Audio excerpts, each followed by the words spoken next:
You've been trying everything to control your anxiety and nothing works permanently. Zen masters discovered that anxiety isn't an error in your system, it's a signal that you've lost connection with your natural breathing. These 15 Buddhist breathing techniques I'm sharing today aren't complicated exercises. They're simple patterns that reprogram your nervous system to respond differently to stress. Number 7 specifically was developed by Tibetan monks to calm panic attacks in less than 3 minutes. You'll learn how each pattern works with a different aspect of your anxiety, from racing thoughts to physical tension. And the best part, you can use these techniques anywhere, without anyone noticing you're doing them. Subscribe to the channel, leave your like and comment from which part of the world you're watching, get comfortable and relax, let's begin. You know that moment when your heart starts racing for no apparent reason? When your mind begins spinning with thoughts you can't control, creating scenarios that haven't happened and may never happen? When your breath becomes shallow and quick, as if the air itself has become too thin to sustain you? This is anxiety speaking its ancient language, a language that has kept humans alive for thousands of years but now often feels like a prison of your own making. Right now, wherever you are in this beautiful world, take just one conscious breath. Feel your feet on the ground beneath you. Notice that in this exact moment, you are safe. The anxiety you carry is not your enemy, though it may feel like one. It is an overprotective friend who has forgotten that you are no longer running from saber-toothed tigers. Today, we embark on a journey that Buddhist monks have traveled for over 2,000 years. A journey that leads not away from anxiety, but through it, transforming it from a source of suffering into a gateway to profound peace. The 15 breathing patterns I will share with you today are not merely techniques, they are keys to unlock the cage that anxiety has built around your natural state of calm. Each pattern works with a different aspect of your anxious mind, addressing everything from racing thoughts to the physical tension that grips your body when fear takes hold. These are not complex medical procedures requiring years of training. They are simple, elegant practices that you can use anywhere, anytime, without anyone even noticing. In the monasteries of Tibet, monks discovered something remarkable about anxiety. They found that it is not a malfunction of the mind, but a misapplication of a powerful survival mechanism.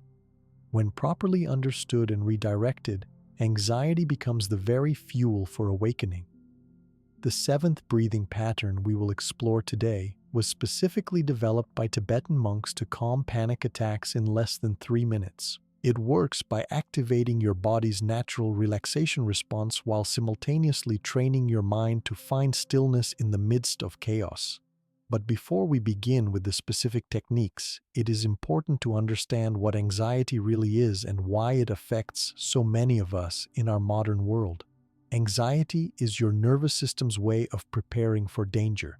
It floods your body with stress hormones, increases your heart rate, sharpens your focus, and prepares your muscles for fight or flight. This response served our ancestors well when they faced immediate physical threats.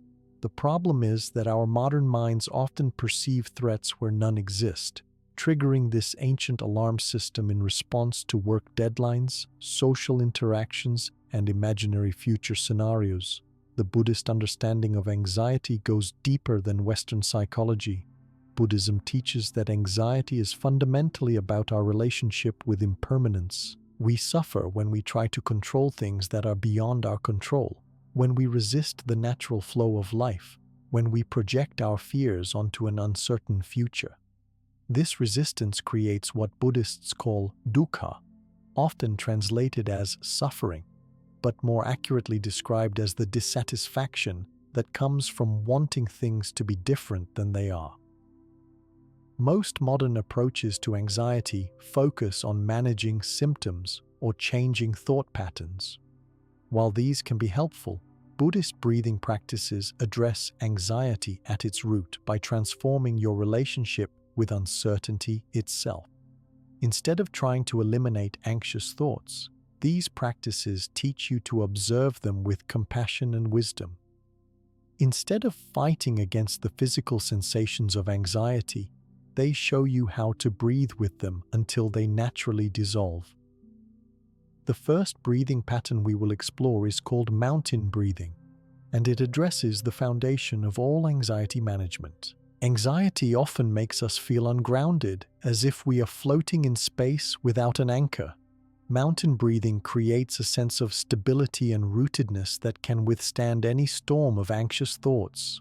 Sit comfortably with your spine straight but not rigid, like a mountain that is both strong and flexible. Close your eyes and imagine yourself as a great mountain deeply rooted in the earth. Begin by breathing in slowly through your nose for a count of 4. As you inhale, imagine drawing strength and stability from deep within the earth, up through your roots and into your entire being. Hold this breath gently for a count of 4, feeling yourself solid and unmovable like a mountain peak.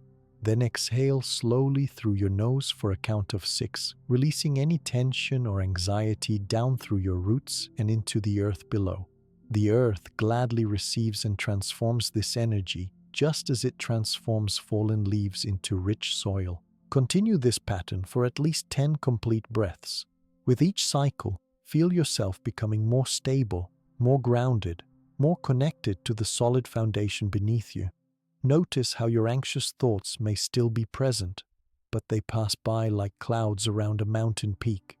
The mountain does not try to push away the clouds, nor does it become disturbed by them. It simply remains solid and serene, knowing that all weather is temporary. This is the secret of mountain breathing. It does not eliminate anxiety immediately, but it gives you an unshakable foundation from which to observe it. When you feel grounded and stable, anxiety loses its power to overwhelm you. You become like the mountain, able to weather any storm while remaining fundamentally peaceful at your core. The second pattern is known as ocean wave breathing, and it specifically addresses the racing thoughts that often accompany anxiety. When your mind is spinning with worries, it can feel impossible to find any peace. Ocean wave breathing uses the natural rhythm of waves to slow down your mental activity and create a sense of flowing calm. This technique is particularly powerful because it works with your brain's natural tendency to synchronize with rhythmic patterns. Find a comfortable position and close your eyes. Begin by listening to the natural sound of your breath. Notice that it already has a wave-like quality, flowing in and flowing out like ocean waves meeting the shore. Now we will enhance this natural rhythm to create a more pronounced calming effect. Breathe in slowly and deeply, imagining a gentle wave building in your chest and rising toward your throat. As you exhale, let this wave flow down through your body and out through your feet, carrying away any tension or anxious energy. The key to ocean wave breathing is to make your exhale longer than your inhale, which activates your parasympathetic nervous system and triggers your body's relaxation response.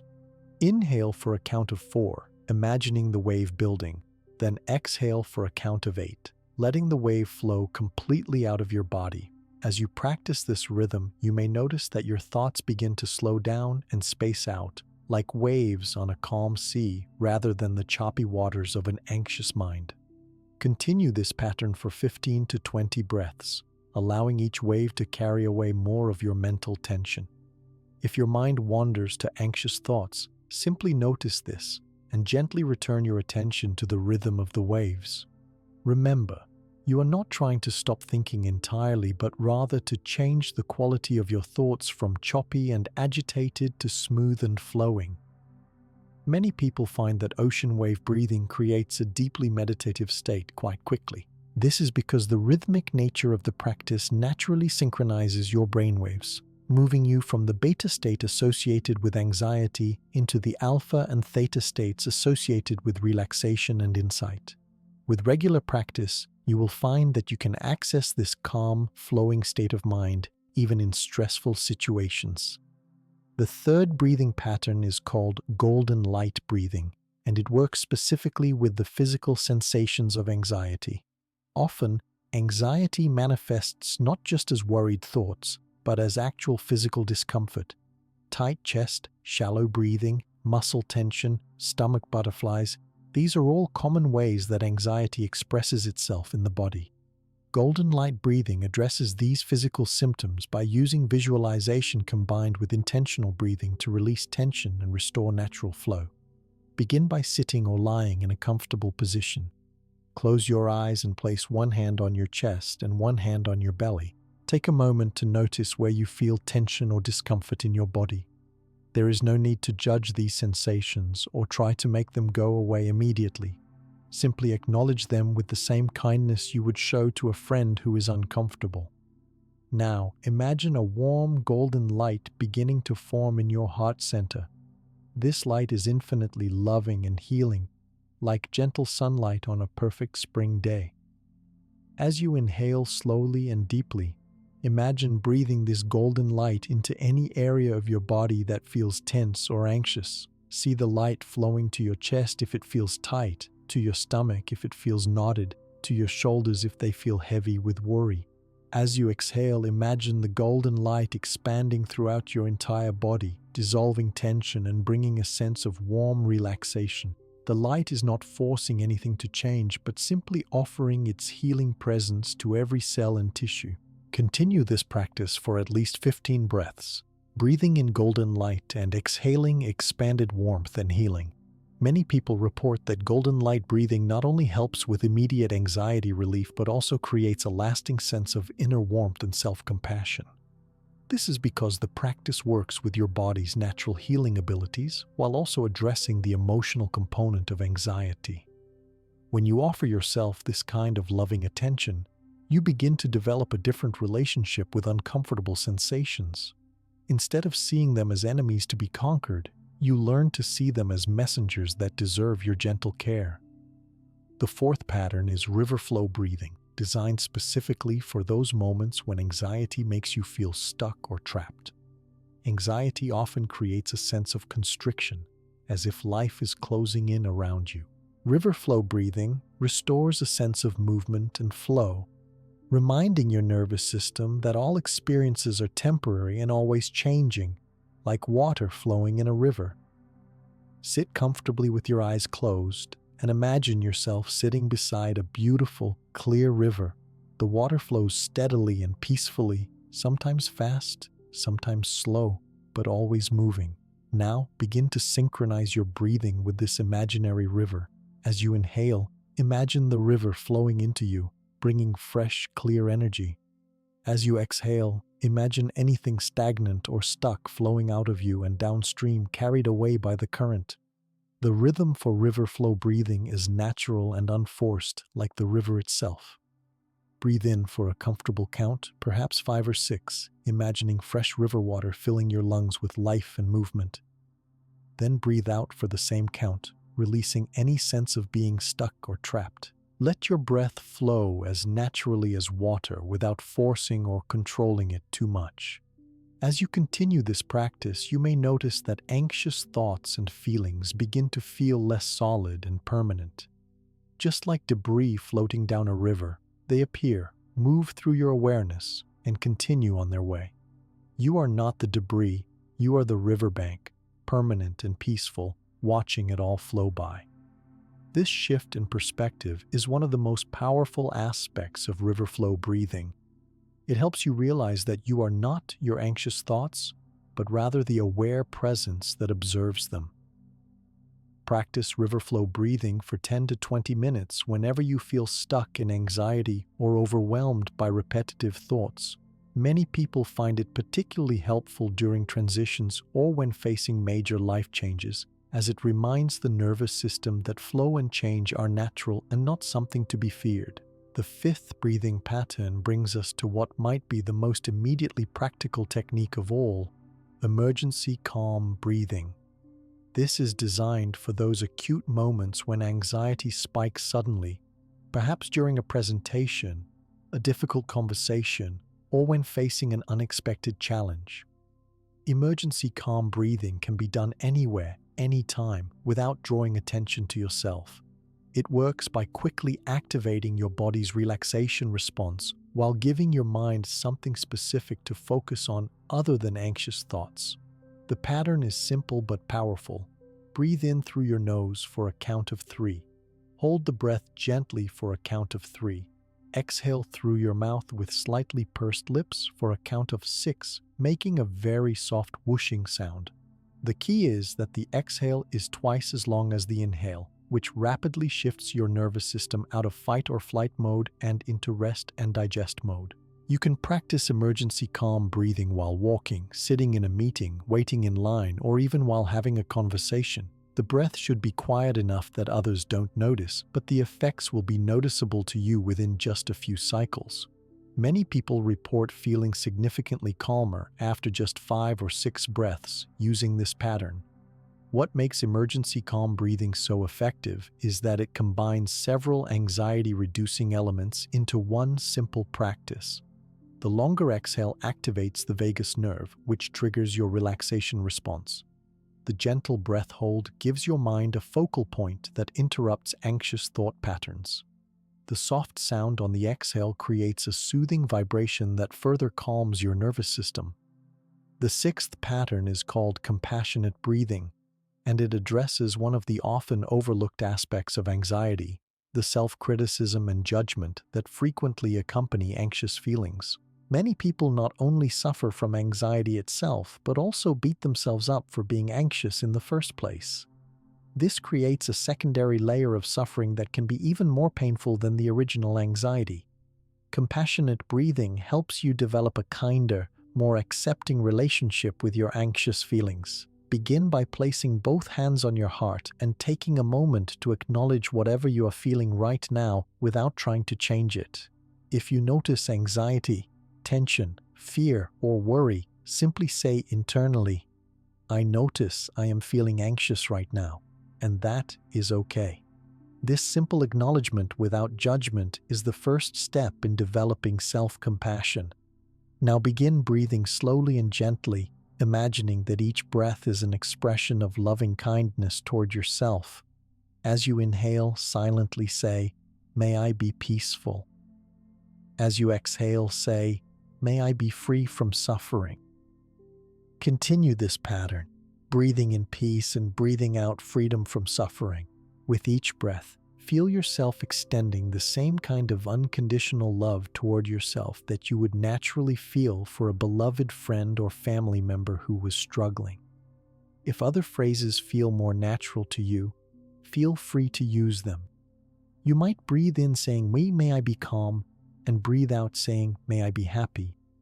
Or perhaps, "May I be safe" on the inhale, and "May I be at ease" on the exhale. The specific words are less important than the intention behind them, offering yourself genuine care and compassion. Compassionate breathing is particularly powerful because it addresses the root of so much emotional suffering, our tendency to be harsh and critical with ourselves. When you learn to breathe with self-compassion, you begin to change the entire internal environment in which anxiety exists. Instead of anxiety being met with resistance and judgment, it is met with kindness and acceptance. This shift often causes anxiety to naturally soften and dissolve, like ice melting in warm water. The 7th breathing pattern is the one specifically developed by Tibetan monks for rapid panic relief: sacred pause breathing. This technique acknowledges that sometimes anxiety reaches such intensity that it feels like a full-scale emergency. Sacred pause.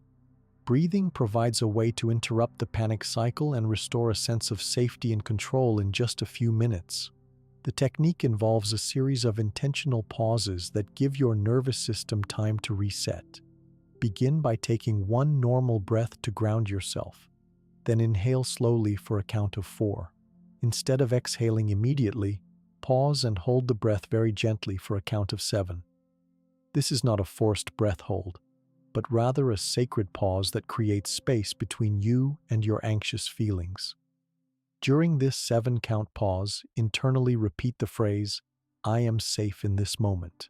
Then exhale very slowly for a count of 8, imagining that you are releasing not just air, but also fear, tension, and panic.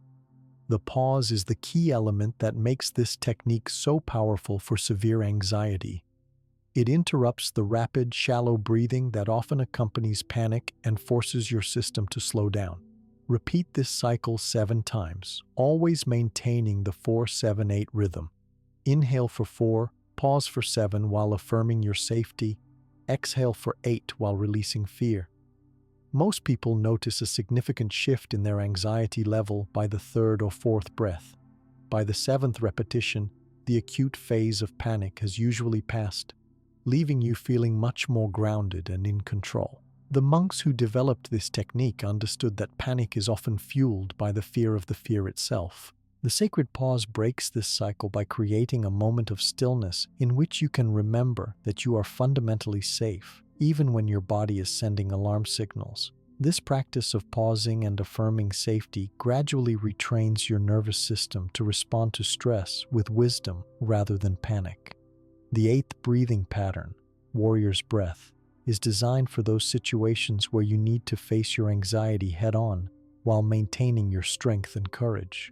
Sometimes life requires us to move forward despite feeling afraid, whether it's giving a presentation, having a difficult conversation, or making a major life change.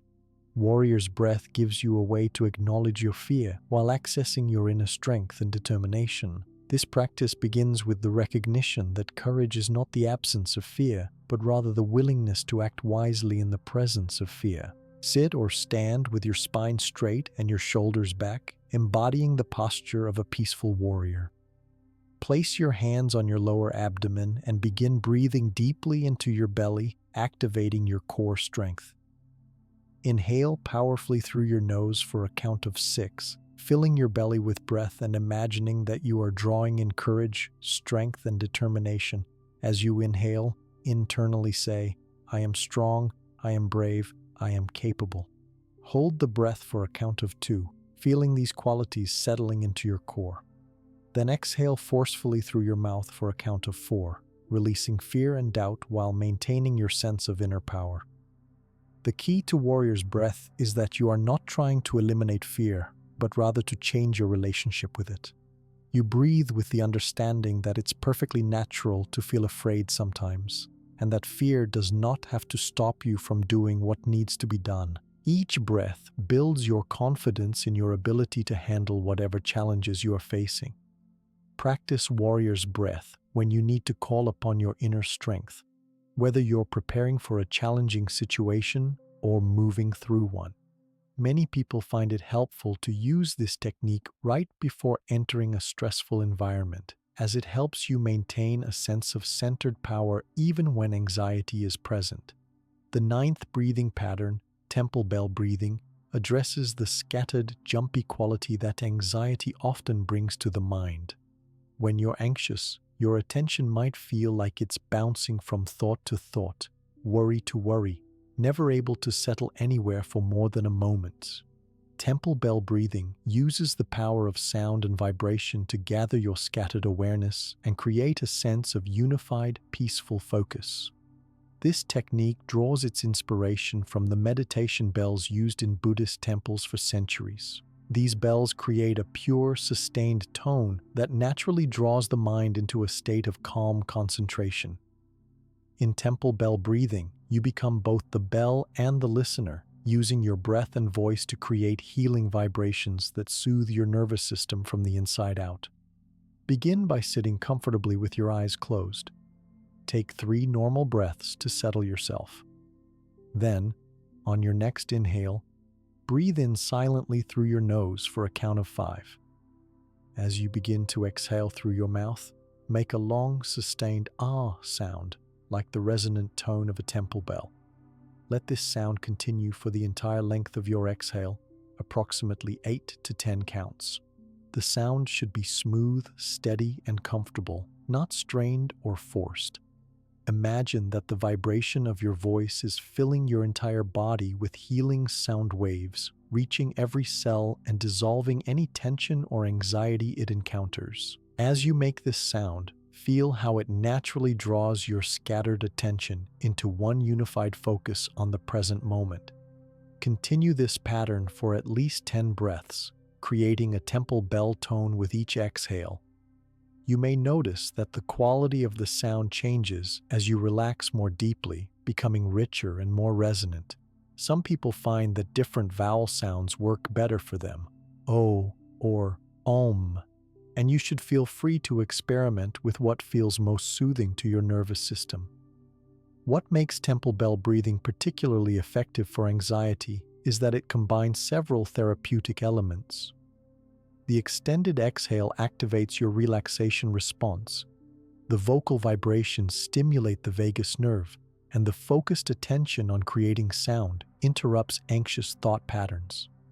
Many practitioners report that this technique not only calms anxiety in the moment, but also creates a lasting sense of inner harmony that continues long after the practice ends. The 10th pattern, earth connection breathing, recognizes that anxiety often makes us feel disconnected from our bodies and from the natural world around us. When we're caught in anxious thoughts about the future or regrets about the past, we lose touch with the simple, grounding reality of our physical existence. Earth connection. Breathing restores this vital connection by using breath to create a felt sense of being supported by the earth beneath you. This practice is particularly powerful when done outdoors, but it can be effective anywhere as long as you can feel some connection to the ground beneath you.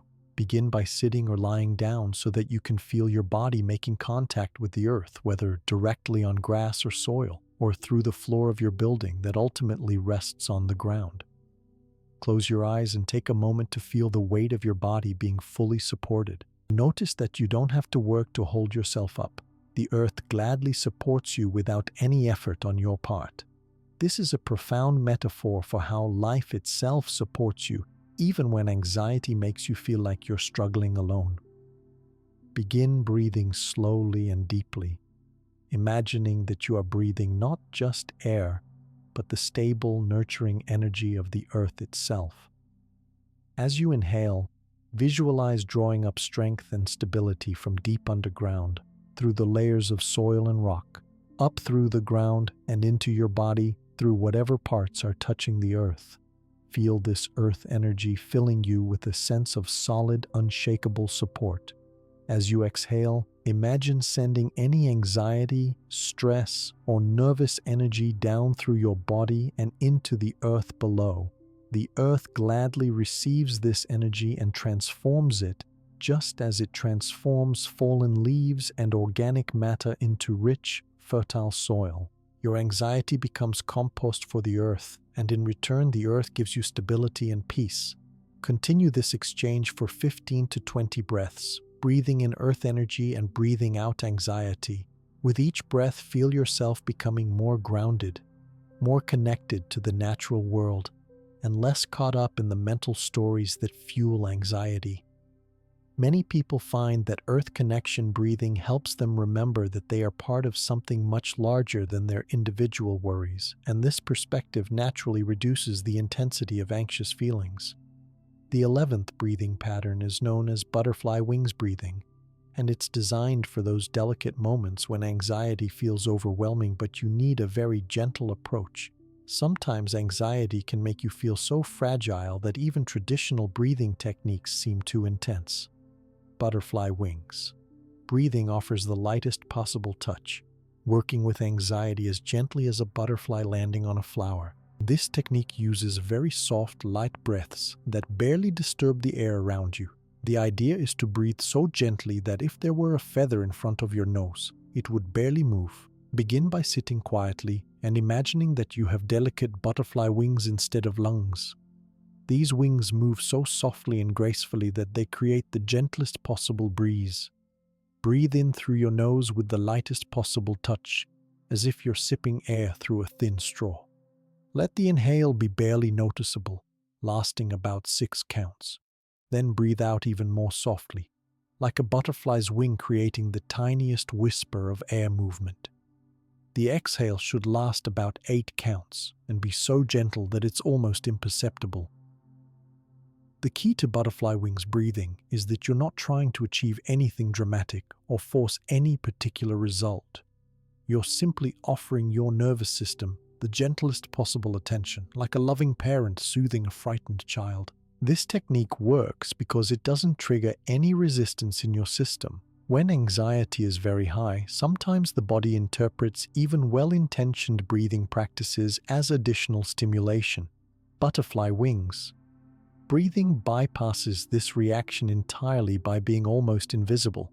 Continue this ultra-gentle breathing for as long as feels comfortable, usually 15 to 20 minutes. Many people find that this technique naturally leads into a deeply meditative state as the mind becomes very quiet when given such subtle focus. The anxiety doesn't disappear suddenly, but rather fades away like morning mist dissolving in gentle sunlight. The 12th pattern, courage heart breathing, specifically addresses anticipatory anxiety, that worried, churning feeling that arises when you're facing something challenging in the near future. Whether it's a job interview, medical procedure, difficult conversation, or any other stressful situation, anticipatory anxiety can be particularly draining because it makes you suffer the imagined event multiple times before it even happens. Courage. Heart breathing works by connecting you with the natural courage and resilience that already exists within your heart center. In many wisdom traditions, the heart is understood not just as an organ that pumps blood, but as the seat of courage, wisdom, and strength. This practice helps you access these qualities when anxiety is making you feel weak or powerless. Begin by placing both hands over your heart and feeling its steady, reliable rhythm. Your heart has been beating faithfully since before you were born, pumping life through your body without your conscious control. This is a profound source of strength that is always available to you, even when your mind is filled with worry. Start breathing in a natural rhythm, and as you inhale, imagine drawing breath directly into your heart center. See your heart glowing with warm golden light that grows brighter with each inhale.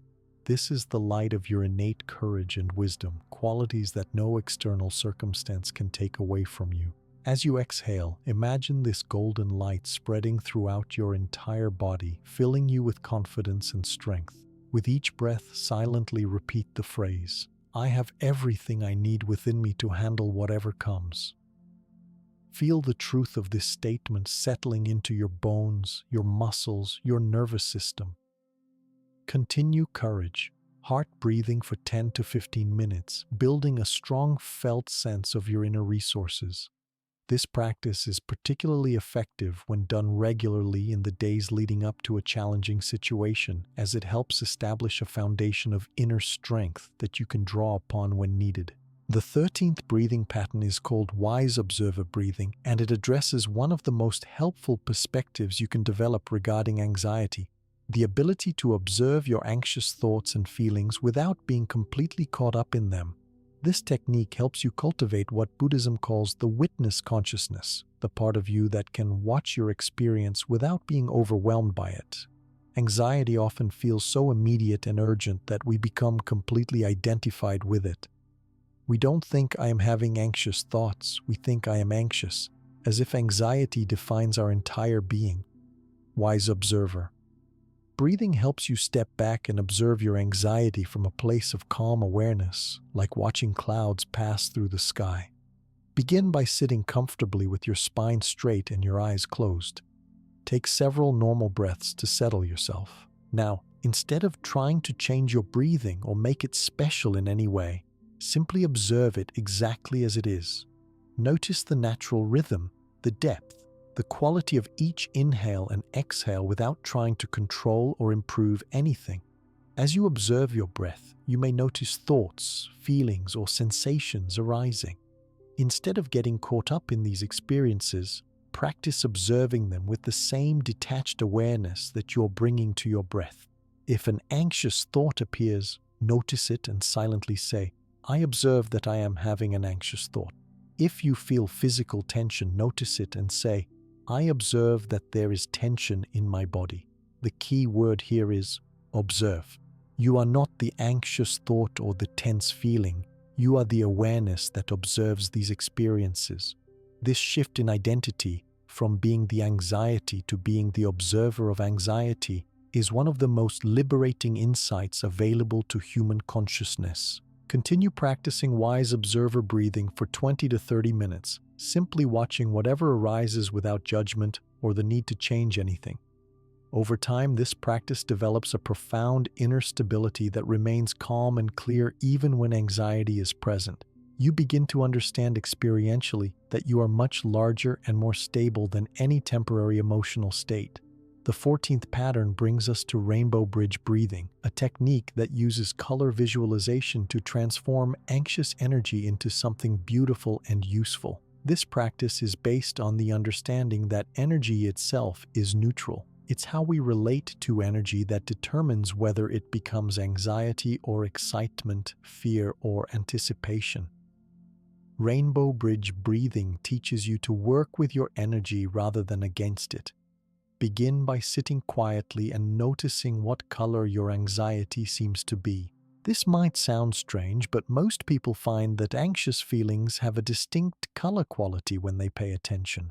Perhaps your anxiety appears as gray clouds, red heat, or muddy brown swirls.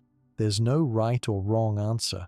Simply notice what color naturally comes to mind when you focus on your anxious feelings. Once you've identified the color of your anxiety, begin breathing slowly and deeply. As you inhale, imagine breathing in the opposite color from whatever you observed. If your anxiety seemed gray, breathe in bright golden light. If it seemed red and agitated, breathe in cool blue or green. If it seemed muddy and heavy, breathe in clear, bright white light. As you exhale, imagine the breath carrying away some of the anxious color and energy, making space for more of the healing color to enter. With each breath cycle, you're gradually transforming the quality of energy in your system from anxious and contracted to calm and expanded. After several minutes of this color transformation, begin imagining that you're breathing in all the colors of the rainbow: red, orange, yellow, green, blue, indigo, violet. See these colors creating a beautiful bridge of light that spans from your heart to a place of perfect peace and safety. Each breath carries you further across this rainbow bridge, away from the dark clouds of anxiety and toward the sunshine of inner calm.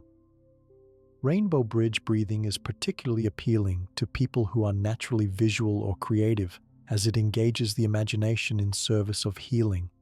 Many practitioners find that this technique not only reduces anxiety but also leaves them feeling more colorful and vibrant in their daily life, as if they've remembered that life has more beauty and possibility than anxiety would have them believe.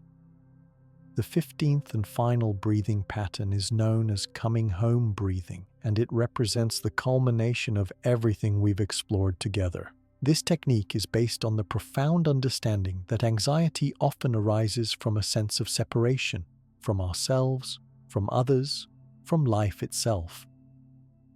Coming home breathing helps you return to the deep knowing that you are always and already exactly where you belong. This practice begins with the recognition that your breath has been your most faithful companion throughout your entire life. It was the first thing you did when you were born, and it will be the last thing you do when you die. Every moment in between, your breath has been there with you, requiring no effort or attention from you, simply supporting your life with complete devotion. Begin by breathing naturally and saying silently to yourself, "I am breathing in and I am home." Feel the truth of this statement. In this moment, breathing in, you are perfectly where you need to be. Then exhale and say, "I am breathing out and I am home."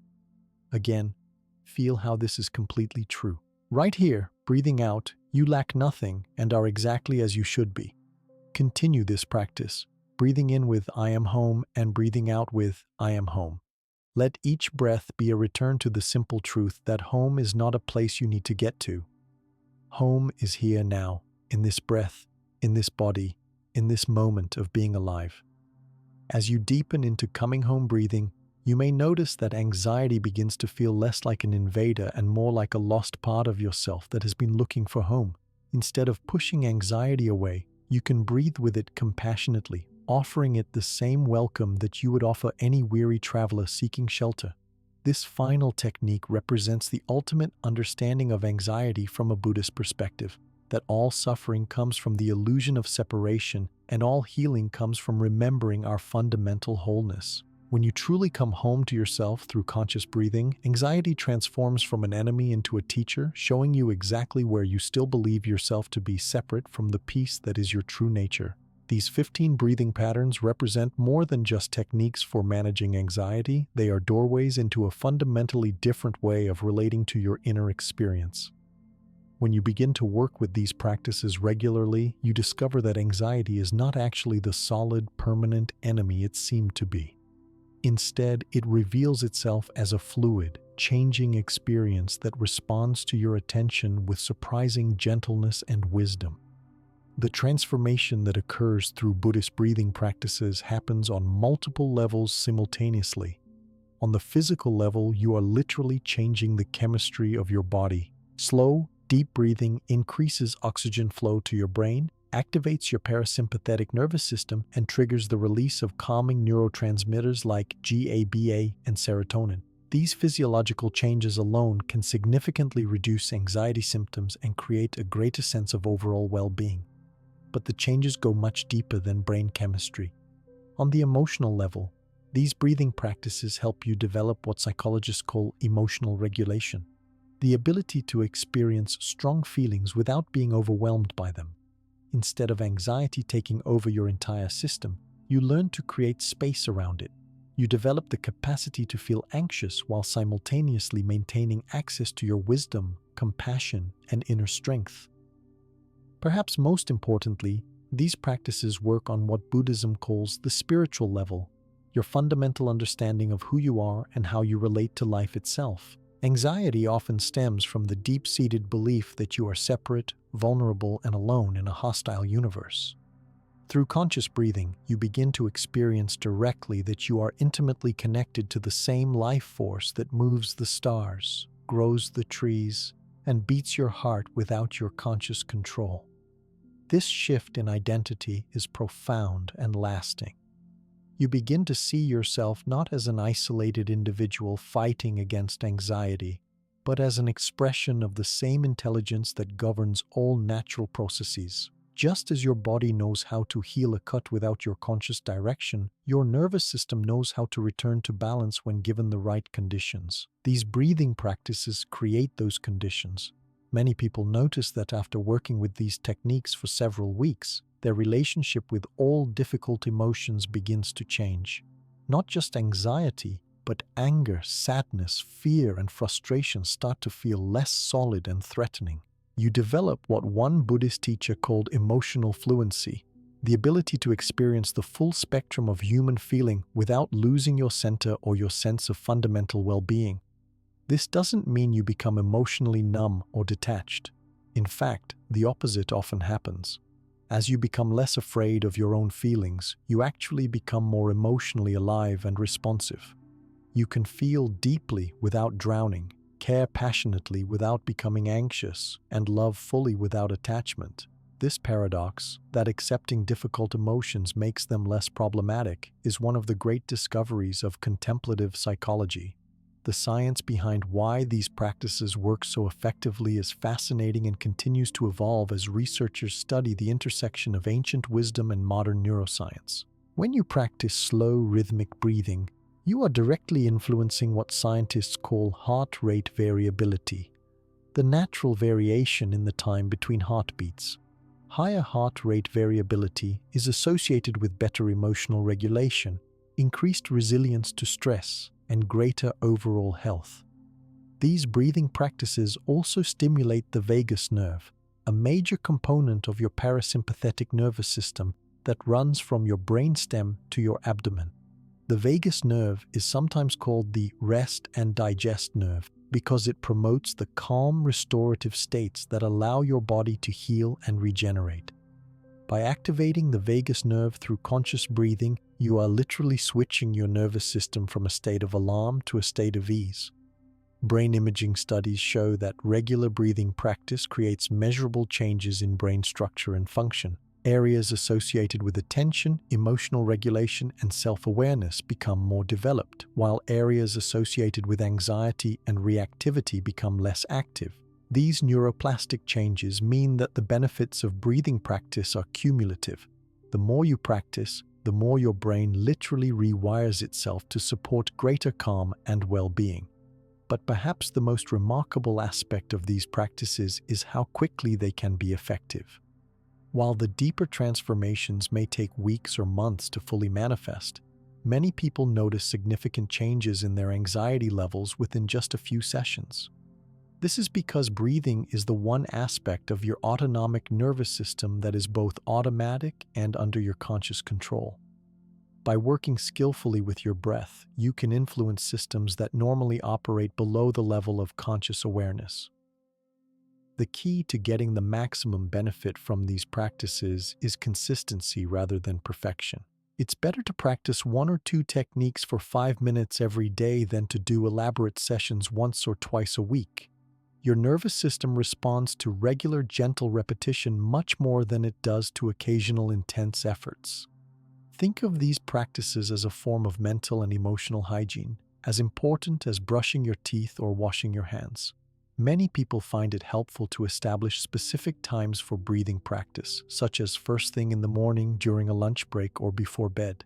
Having a regular routine helps ensure that you'll maintain the practice even when life gets busy or stressful. It also allows your body and mind to anticipate these periods of calm, creating a natural rhythm of stress and recovery throughout your day. You might notice that different breathing patterns work better for you at different times or in different situations. This is completely natural and expected. Mountain breathing might be perfect for morning preparation, while emergency calm breathing serves you well in acute stress situations. Ocean wave breathing might help you wind down in the evening, while warrior's breath gives you courage before challenging situations. Trust your intuition about which practices call to you in any given moment. Some people worry that they're not doing it right when they first begin working with these techniques. This concern itself often becomes a source of additional anxiety, which defeats the purpose of the practice. Remember that there is no perfect way to breathe, and any attention you bring to your breath is beneficial. Your breathing will naturally deepen and become more rhythmic as you relax. Don't force anything. Simply offer your kind attention to whatever is happening naturally. It's also normal to experience some resistance when you first begin breathing practices. Your mind may feel restless, your body may feel uncomfortable sitting still, or you may find yourself thinking that you should be doing something more productive with your time. This resistance is not a sign that the practices aren't working. It's actually a sign that they are working. Your nervous system is so accustomed to being busy and vigilant that it takes some time to remember how to relax. Be patient and gentle with yourself as you develop these new skills. Remember that you are literally retraining patterns of thinking, feeling, and breathing that may have been automatic for years or even decades. This kind of change takes time, but it is absolutely possible. Every moment of conscious breathing is a moment of healing, regardless of whether you feel immediate results. Some days your practice will feel easy and natural, while other days it may feel forced or difficult. This variation is completely normal and doesn't reflect on your ability or progress. Just as weather changes from day to day, your inner climate also fluctuates based on countless factors including sleep, nutrition, stress levels, and life circumstances. The key is to show up consistently regardless of how you feel, trusting that the practice is working even when it doesn't feel like it. Many practitioners find it helpful to keep a simple journal of their breathing practice, noting which techniques they used, how long they practiced, and any observations about their mood or anxiety levels. This isn't necessary for the practices to be effective, but it can help you see patterns and progress that might not be obvious in the moment. Over time, you may notice that situations that once triggered severe anxiety now feel much more manageable. One of the beautiful aspects of breathing practices is that they become more effective the more you use them. Unlike some anxiety medications that may lose their effectiveness over time, conscious breathing actually becomes more powerful as you develop skill and familiarity with the techniques. Your capacity to influence your own nervous system grows stronger with practice, giving you an increasingly reliable tool for maintaining emotional balance. As you work with these practices over weeks and months, you may notice that your baseline level of anxiety begins to decrease. Situations that once felt overwhelming start to feel manageable.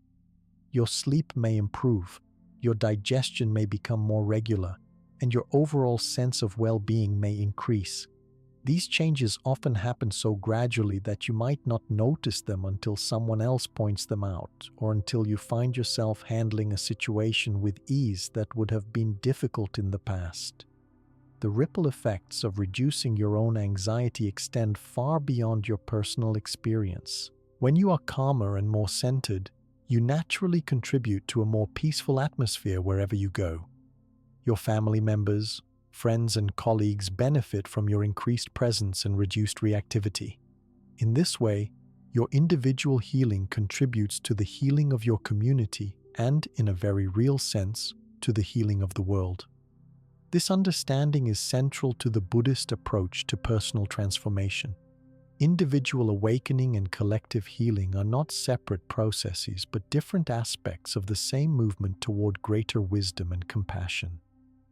When you learn to work skillfully with your own anxiety, you develop qualities like patience, understanding, and emotional stability that naturally benefit everyone you encounter.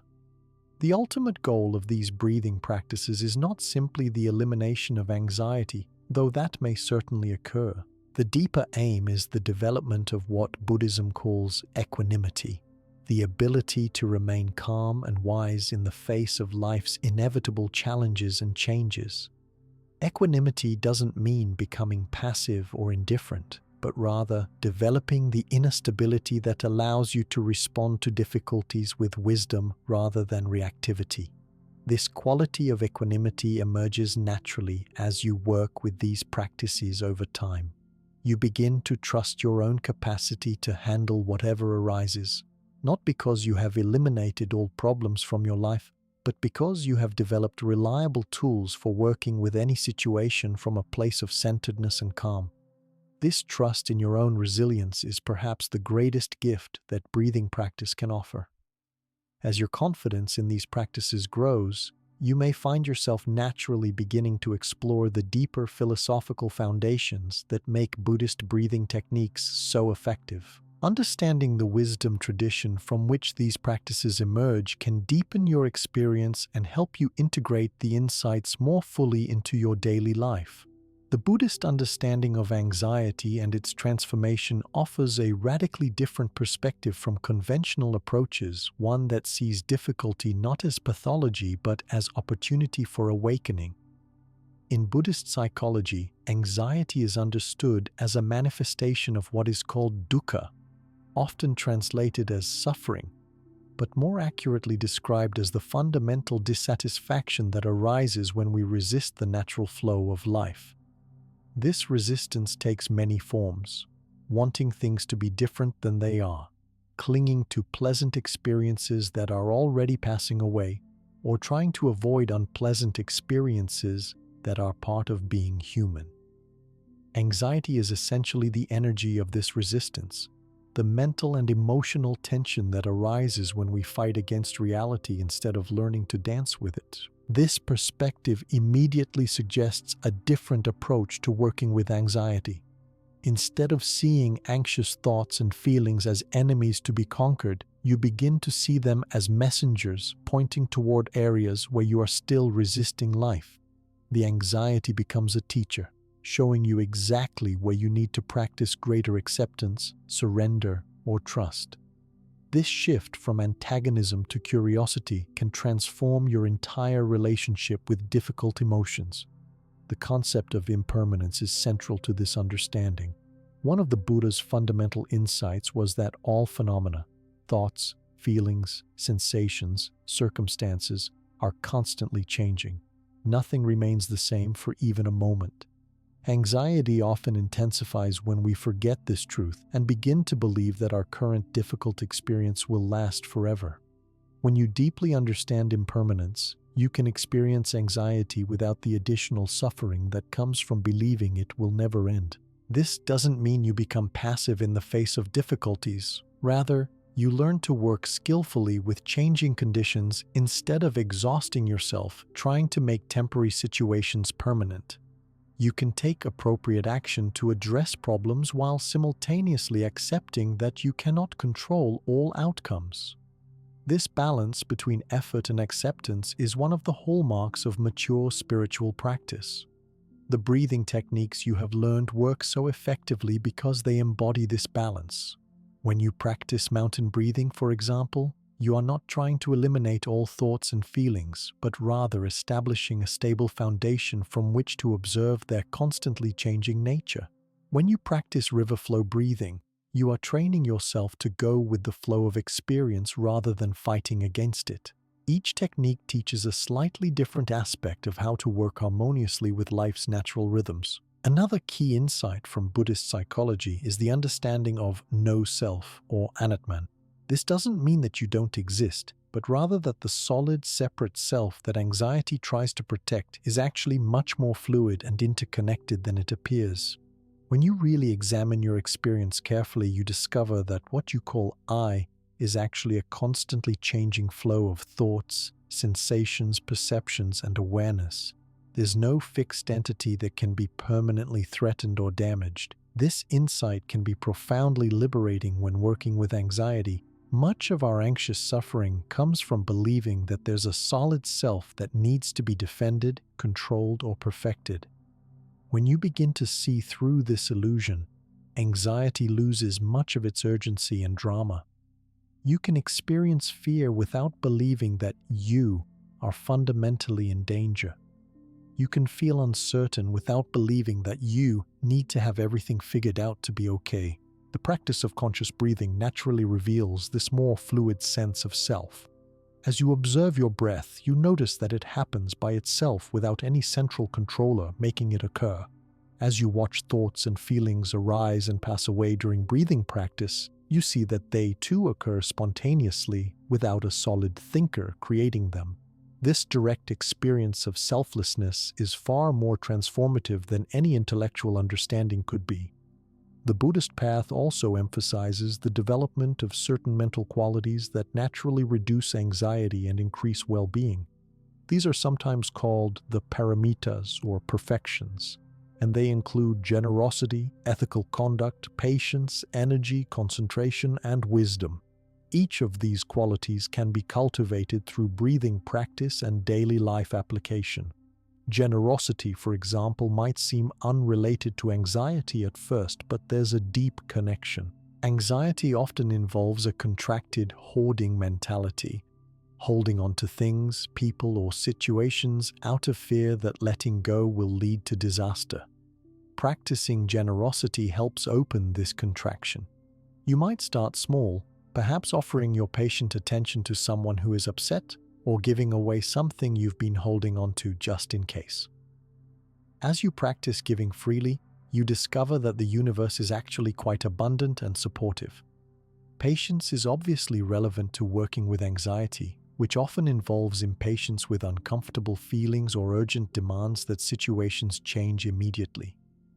Through breathing practice, you develop the capacity to be with difficult experiences without rushing to fix or escape them. You learn that most problems resolve themselves naturally when given sufficient time and space, and that your anxious efforts to speed up this process often make things worse. The cultivation of concentration through breathing practice has profound effects on anxiety. When your mind is scattered and jumping from worry to worry, you feel powerless and out of control. As you develop the ability to focus your attention steadily, you gain confidence in your capacity to direct your mental energy skillfully. You discover that you are not at the mercy of every random thought or feeling that arises. Wisdom, in the Buddhist context, refers not just to intellectual knowledge, but to direct insight into the nature of reality. This wisdom naturally emerges from sustained breathing practice as you observe the constantly changing nature of your inner experience. You begin to see clearly how thoughts create emotions, how emotions influence actions, and how actions shape your life circumstances. This understanding gives you tremendous power to create positive change. The ethical dimension of Buddhist practice also supports anxiety reduction, though perhaps not in ways you might expect. The ethical guidelines in Buddhism are not rigid moral rules imposed from outside. but rather natural expressions of wisdom and compassion. When you live in harmony with these principles, avoiding harm to yourself and others, speaking truthfully, using your energy constructively, your mind naturally becomes calmer and more peaceful. Many people notice that their anxiety levels decrease significantly when they align their actions with their deepest values. Much anxiety actually stems from the inner conflict that arises when we know what would be most beneficial but act in ways that contradict this knowing. The breathing practices help you become more sensitive to this inner guidance system and more willing to follow it even when it requires courage or sacrifice. The community aspect of Buddhist practice, known as Sangha, also plays an important role in anxiety reduction. When you're struggling with difficult emotions, it's easy to feel isolated and abnormal. Connecting with others who are walking similar paths of inner development helps normalize your experience and provide support during challenging times. You don't have to be Buddhist or join a formal meditation community to benefit from this principle. Simply finding others who are committed to personal growth and emotional maturity can provide tremendous support. As you continue working with these breathing practices, you may find yourself naturally drawn to explore other aspects of Buddhist teaching and practice. This might include studying the Buddha's discourses, attending meditation retreats, or working with a qualified teacher. These explorations can deepen and support your breathing practice, but they're not necessary for the techniques to be effective. The breath itself is a complete teacher if you listen to it carefully. Many practitioners find that their relationship with anxiety goes through distinct phases as their practice matures. Initially, you might use breathing techniques primarily as tools to manage acute anxiety symptoms. This is perfectly valid and beneficial. Over time, you may begin to see anxiety as information about your current relationship with life circumstances. You learn to ask questions like, "What is this anxiety trying to tell me?" Or, "Where am I resisting the natural flow of events?" Eventually, some practitioners develop what might be called a friendly relationship with anxiety. Instead of seeing it as an enemy, you recognize it as a natural part of the human emotional spectrum that has important functions when it arises appropriately. You can feel anxious about genuinely concerning situations while maintaining your overall sense of well-being and trust in life. The anxiety becomes workable rather than overwhelming. This evolution doesn't happen quickly or in a straight line. There will be days when old patterns of anxious reactivity resurface, even after months or years of practice. This is completely normal and expected. The path of inner development involves many cycles of expansion and contraction, insight and confusion, progress and apparent setbacks. The key is to meet all of these experiences with the same patient, compassionate awareness that you bring to your breathing practice. One of the most profound realizations that can emerge from sustained practice is that peace and well-being are not dependent on having perfect external circumstances. You can be deeply content and at ease even when facing genuine challenges or uncertainties. This doesn't mean becoming indifferent to problems, but rather discovering that your fundamental okayness is not at the mercy of constantly changing conditions. This insight represents a radical shift in how most people understand happiness and security. In our culture, we're taught to believe that well-being comes from getting what we want and avoiding what we don't want. Buddhist psychology suggests that true security comes from developing the inner resources to meet whatever arises with wisdom and compassion. The breathing practices are tools for developing exactly these resources. As your practice deepens, you may also notice changes in how you relate to other people who are struggling with anxiety or other difficulties. Having developed skills for working with your own challenging emotions, you naturally become more patient and understanding with others who are still learning these lessons. You can offer support without becoming overwhelmed by others' distress, and you can maintain appropriate boundaries while still being genuinely helpful. This development of what Buddhists call compassionate wisdom is one of the most rewarding aspects of inner work. You discover that healing your own anxiety contributes to the healing of anxiety in your family, your community, and the world at large. Your increased calm and presence becomes a gift that touches everyone you encounter, often in ways you may never know about. The ultimate promise of these practices is not that you will never feel anxious again, but that you will develop such skill in working with anxiety that it no longer dominates your life or limits your possibilities. You learn to surf the waves of emotion rather than being knocked over by them. You develop confidence in your ability to handle whatever life brings, not because you can control everything, but because you have reliable tools for maintaining your balance in any weather. This mastery over your inner weather patterns creates a foundation for exploring even more subtle aspects of breathing practice and its effects on consciousness itself. As you become more adept at using breath to transform anxiety, you may begin to notice that these techniques are gateways into profound states of awareness that go far beyond simple stress relief. The ancient practitioners who developed these methods understood that conscious breathing could be a vehicle for the deepest kinds of spiritual realization and psychological freedom.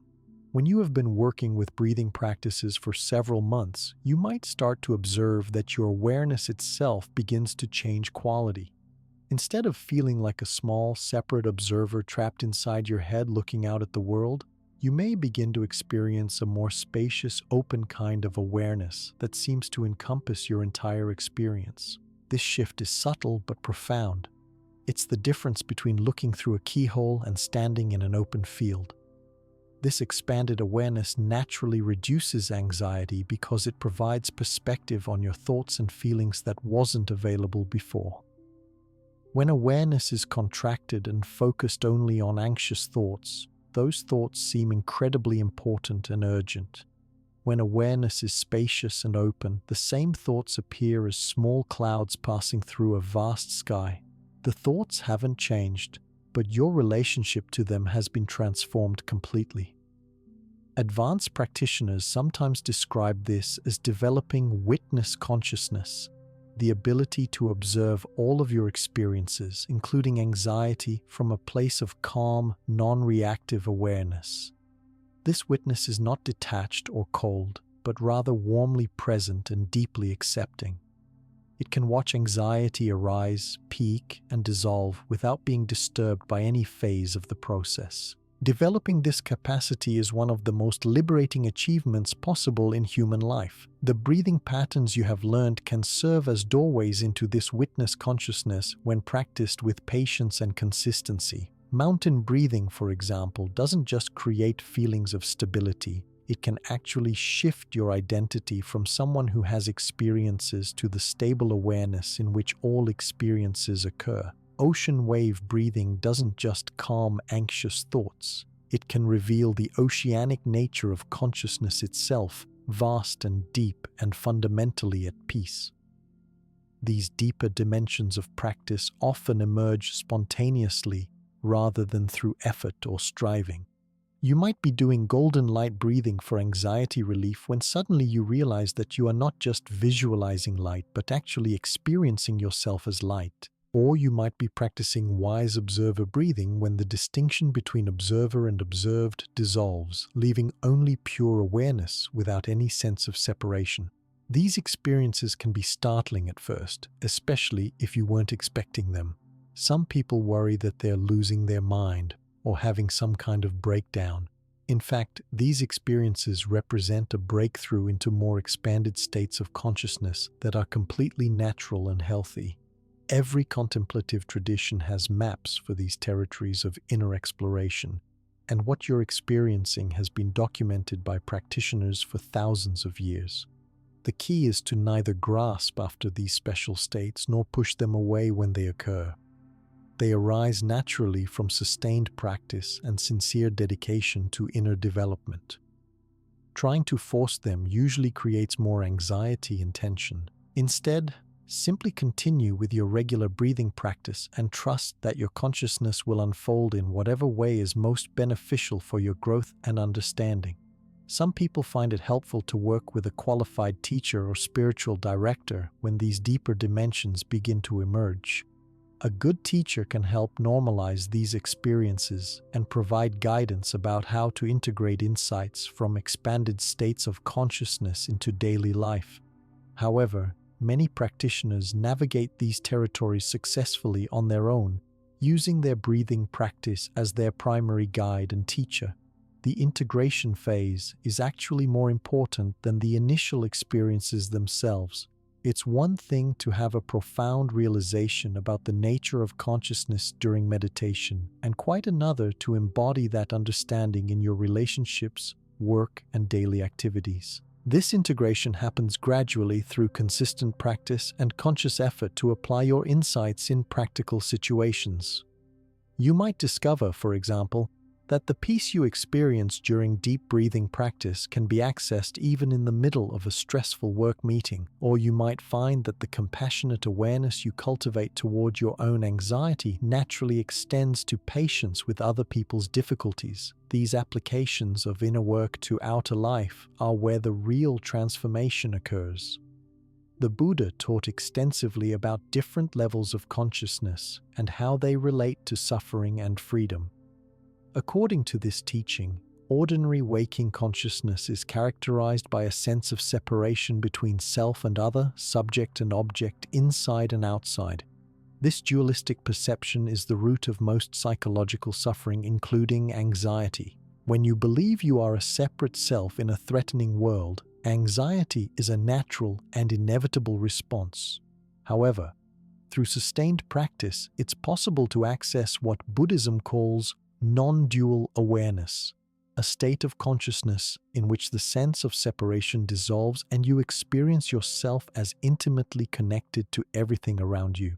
In this state, anxiety becomes impossible because there's no separate self that could be threatened.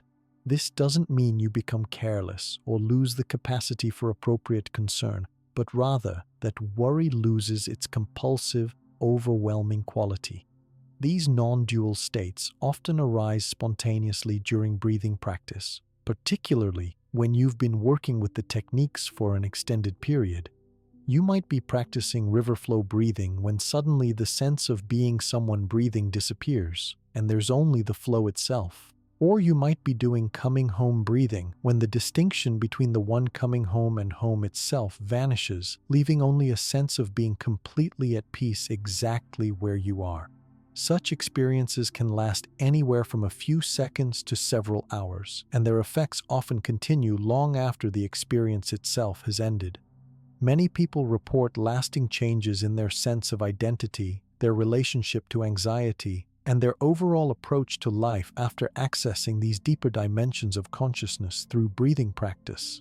The scientific study of these expanded states is still in its infancy, but researchers are beginning to understand some of the neurological changes that occur during profound meditative experiences. Brain imaging studies show that advanced meditators have increased activity in areas associated with attention and emotional regulation, decreased activity in the default mode network associated with self-referential thinking, and increased connectivity between different regions of the brain. These findings suggest that the subjective reports of expanded awareness and decreased anxiety that practitioners describe have objective correlates in brain function. The practices are literally rewiring the nervous system in ways that support greater well-being and psychological freedom. This gives scientific credibility to what contemplatives have known for millennia: that sustained inner work can produce profound and lasting positive changes in human consciousness. As you continue developing your breathing practice, you may also notice changes in your dream life and sleep patterns. Many practitioners report more vivid, meaningful dreams and better quality sleep overall. Some experience what are called lucid dreams, in which they become conscious that they're dreaming while still in the dream state. Others find that the awareness they cultivate during waking practice continues into sleep, creating a continuity of consciousness that bridges different states. These sleep-related changes make sense from both spiritual and scientific perspectives. Breathing practices calm the nervous system and reduce stress hormones, which naturally improves sleep quality. From a consciousness perspective, The awareness you develop through practice doesn't disappear when you go to sleep, but continues to operate at subtle levels, potentially leading to more conscious and restorative sleep experiences. The relationship between breathing, consciousness, and sleep is particularly relevant for anxiety management because much anxiety is fueled by unconscious mental patterns that operate below the level of ordinary awareness. When you begin to bring conscious attention to these usually unconscious processes, you can interrupt anxiety-producing thought patterns before they gain momentum and take over your emotional state. Some advanced practitioners develop the ability to maintain awareness of their breathing even while falling asleep, creating a bridge between waking and sleeping consciousness. This practice, sometimes called sleep yoga in Tibetan Buddhism, can be profoundly healing for anxiety because it addresses the unconscious roots of worried thinking. However, this level of practice usually develops naturally after years of consistent work rather than being something you can force or achieve quickly. The social dimensions of expanded consciousness also deserve attention. As your awareness becomes more spacious and your anxiety more manageable, you may notice significant changes in your relationships. People often comment that you seem calmer, more present, or easier to be around. You might find yourself naturally attracting people who are also interested in personal growth and inner development, while relationships based primarily on shared anxiety or complaint begin to feel less appealing. This evolution in relationships is natural and generally positive, though it can sometimes create temporary challenges. Family members or old friends might not understand the changes they see in you, or they might feel uncomfortable with your increased peace and presence. It's important to be patient with these dynamics and to avoid becoming self-righteous about your practice or critical of others who haven't chosen a similar path. The development of what Buddhism calls skillful means becomes important at this stage. This refers to the ability to share the benefits of your practice in ways that are helpful rather than preachy, and to maintain your inner peace without becoming isolated from the very human struggles that everyone faces. You learn to be deeply compassionate toward anxiety and difficulty, both in yourself and others, while not getting caught up in drama or reactivity. One of the most beautiful aspects of mature breathing practice is how it naturally leads to what might be called effortless compassion. When you're no longer consumed by your own anxiety and reactivity, tremendous energy becomes available for helping others in genuine ways. This help doesn't come from a sense of obligation or superiority, but from a natural overflow of the peace and wisdom you've cultivated through practice. This compassionate service to others can take many forms. You might find yourself naturally offering a calm presence to people who are upset or sharing breathing techniques with friends who are struggling with anxiety. You might be drawn to volunteer work, teaching, healing professions, or other ways of contributing to human welfare. The specific form matters less than the quality of service. Action that arises from wisdom and compassion rather than ego needs or social expectations. The development of genuine compassion also includes tremendous kindness toward yourself and your own ongoing journey of growth. Even advanced practitioners continue to experience anxiety, difficulty, and personal challenges. The difference is that these experiences no longer define or limit them in the same way. They can meet their own struggles with the same patient, loving awareness they bring to their breathing practice. This self-compassion is absolutely essential for sustained progress in inner work. Many people become discouraged when they realize that spiritual practice doesn't eliminate all problems or make life perfectly smooth. In fact, as awareness becomes more refined, you might initially become more sensitive to subtle forms of suffering that you previously ignored or suppressed. This increased sensitivity is actually a sign of progress, not regression, but it requires great kindness toward yourself to navigate skillfully. The ultimate fruition of breathing practice is not the achievement of some special state or the permanent elimination of anxiety, but rather the development of complete confidence in your ability to meet whatever arises with wisdom and grace. This confidence is not based on believing you can control all outcomes, but on knowing that you have the inner resources to work skillfully with any experience, pleasant or unpleasant. This kind of spiritual maturity represents true psychological freedom, not freedom from the human condition, but freedom within it. You can be fully human, experiencing the complete range of thoughts, emotions, and sensations, while maintaining an unshakable foundation of peace and well-being.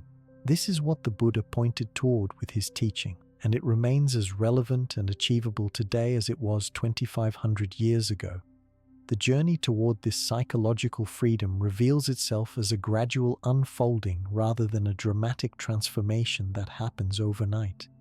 Each breath becomes a step on a path that has been walked by countless seekers throughout history, each one discovering that the peace they sought was never actually missing, but simply obscured by layers of conditioning, fear, and misunderstanding.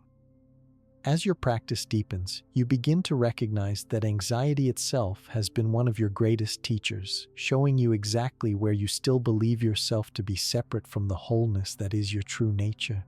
This recognition marks a profound shift in how you relate to all forms of emotional discomfort. Instead of seeing anxiety as evidence that something is wrong with you, you begin to understand it as a natural response to forgetting your true identity. Just as physical pain alerts you when your body needs attention, emotional pain alerts you when your sense of identity has become too narrow, too defended, too separate from the larger flow of life.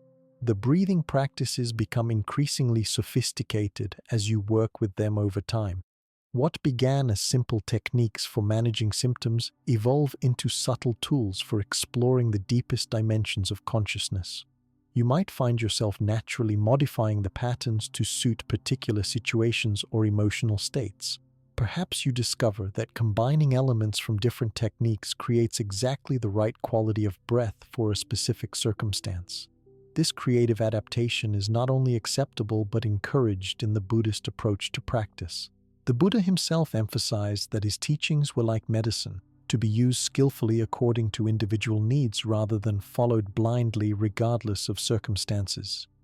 As you develop greater sensitivity to your inner states and more skill in working with breath, you naturally become your own most reliable guide for how to apply these techniques most effectively. The seasonal rhythms of your inner life also become more apparent as your awareness refines. You might notice that certain types of anxiety tend to arise at particular times of year, or that your breath naturally wants to follow different patterns during different seasons. Winter breathing might feel deeper and more inward-focused, while spring breathing might feel lighter and more expansive. Summer might call for cooling, calming breaths, while autumn invites practices that help you release what no longer serves. These natural rhythms extend beyond seasonal cycles to include daily, monthly, and even longer patterns of inner weather. Just as skilled farmers work with natural cycles rather than against them, experienced practitioners learn to harmonize their breathing practice with the natural ebb and flow of their energy, emotions, and life circumstances. This creates a sense of being in flow with life rather than constantly struggling against it. The relationship between breathing and creativity deserves special attention, particularly for those who work in artistic or innovative fields. Many practitioners discover that anxiety was actually blocking their creative expression, and as they learn to work skillfully with anxious energy, their creativity begins to flourish in unexpected ways. The same life force that was bound up in worry and fear becomes available for inspiration, artistic expression, and innovative problem-solving.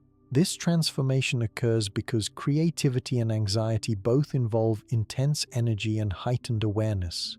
The difference is that anxiety contracts this energy around fears and limitations, while creativity allows it to flow freely toward new possibilities.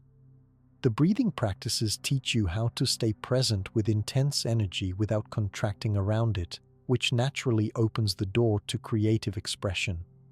Some practitioners develop what might be called creative breathing practices, techniques that specifically support artistic work or innovative thinking. These might involve breathing patterns that enhance focus during detailed work or practices that open awareness to receive inspiration. The principles remain the same as the anxiety-focused techniques, but the intention and application shift toward creative expression rather than symptom management. The integration of breathing practice with physical movement creates another rich area for exploration. While the techniques presented earlier can all be done while sitting still, they can also be adapted for walking, gentle yoga, dance, or other forms of mindful movement. Movement-based breathing can be particularly effective for people who find it difficult to sit still for extended periods, or for those whose anxiety manifests primarily as physical restlessness. Walking meditation combined with specific breathing patterns creates a powerful practice for integrating inner calm with outer activity. You might use mountain breathing while walking slowly and deliberately, feeling each step as a connection with the Earth's stability. Ocean wave breathing can be synchronized with a natural walking rhythm, allowing each step to carry you deeper into a flowing meditative state. Dance combined with conscious breathing opens entirely new dimensions of practice, particularly for those who are naturally kinesthetic or who enjoy expressing themselves through movement. Free-form movement guided by breath awareness can help release emotional energy that has become stuck in the body, while structured dance forms combined with breathing patterns can create profound states of moving meditation. The relationship between nutrition and breathing practice also becomes more apparent as your sensitivity increases. Many practitioners notice that certain foods support their breathing practice while others create agitation or difficulty maintaining focus. Generally, lighter, more natural foods tend to support calm, deep breathing, while heavy, processed, or chemically laden foods can create physical and mental agitation that interferes with practice. This doesn't require becoming obsessive about diet, but rather developing greater awareness of how different foods affect your overall state of being. You might experiment with eating lighter meals before breathing practice, or notice how your practice feels different when you're well hydrated versus dehydrated. These observations help you create optimal conditions for your inner work. The timing of meals in relationship to practice also matters. Most people find that breathing practices are most effective when done on an empty stomach, or at least several hours after eating. However, some individuals with blood sugar sensitivities might need to adjust this guideline. As with all aspects of practice, individual experimentation guided by mindful awareness is more valuable than rigid adherence to general rules. Environmental factors play an increasingly important role as your practice develops. While the breathing techniques can certainly be done in any environment, creating optimal conditions when possible enhances their effectiveness. Fresh air, comfortable temperature, minimal noise, and pleasing surroundings all support deeper states of relaxation and awareness. However, it's equally important to practice in challenging environments to develop the ability to access calm regardless of external conditions. The ultimate goal is not to require perfect conditions for peace, but to be able to find your center even in chaotic, noisy, or uncomfortable situations. This skill develops gradually through exposing yourself to increasingly challenging conditions while maintaining your breathing practice. Many experienced practitioners create a dedicated space in their home for breathing practice, even if it's just a corner of a room with a comfortable cushion and perhaps a few meaningful objects. Having a consistent physical space for practice helps signal to your nervous system that it's time to shift into a more relaxed, inward-focused state. Over time, simply entering this space can begin to trigger the physiological changes associated with deep relaxation. The role of sound in supporting breathing practice opens another area for exploration. While silent practice is valuable and necessary, the addition of appropriate sounds can deepen and enhance the experience. This might include soft instrumental music, nature sounds, singing bowls, chimes, or mantra recitation. The key is choosing sounds that support rather than distract from awareness of the breath. Some practitioners develop sensitivity to the subtle sounds that breath itself makes, learning to listen to the whispered conversation between body and air that occurs with each inhalation and exhalation. This internal soundscape becomes a rich source of information about your current state and how to work most skillfully with whatever you're experiencing. Chanting or toning combined with breathing creates particularly powerful practices for transforming anxiety. The vibrations created by sustained vocal sounds have direct effects on the nervous system, while the focus required for proper vocalization naturally concentrates the mind. Even humming quietly while breathing can add a dimension of vibrational healing to your practice. The exploration of subtle energy through breathing practice represents one of the more advanced applications of these techniques. As your sensitivity develops, you may begin to notice that breath carries more than just air. It seems to carry life force itself, what various traditions call prana, ki, or vital energy. Working consciously with this subtle dimension of breath can produce profound healing effects that extend far beyond anxiety management. These energetic aspects of breathing are not mystical abstractions, but recognizable experiences that emerge naturally from sustained practice. You might notice warmth, tingling, or subtle movement of energy through your body during certain breathing patterns. You might sense that different types of breath draw in different qualities of life force: calming, energizing, clarifying, or healing. Learning to work skillfully with these subtle energies requires patience, practice, and often guidance from someone experienced in these dimensions of inner work. However, the basic principle is simple. Breath naturally carries life force, and by breathing consciously, you're working directly with the fundamental energy that animates your being. This energy has its own intelligence and healing capacity when you learn to cooperate with it rather than trying to control it. The development of energetic sensitivity also makes you more aware of how your inner state affects others and how others' states affect you. You might notice that certain people's anxiety or agitation seems to trigger your own, while being around calm, centered people naturally supports your own peace. This awareness allows you to make more conscious choices about your environment and relationships in service of your continued growth. Protection techniques become relevant at this stage.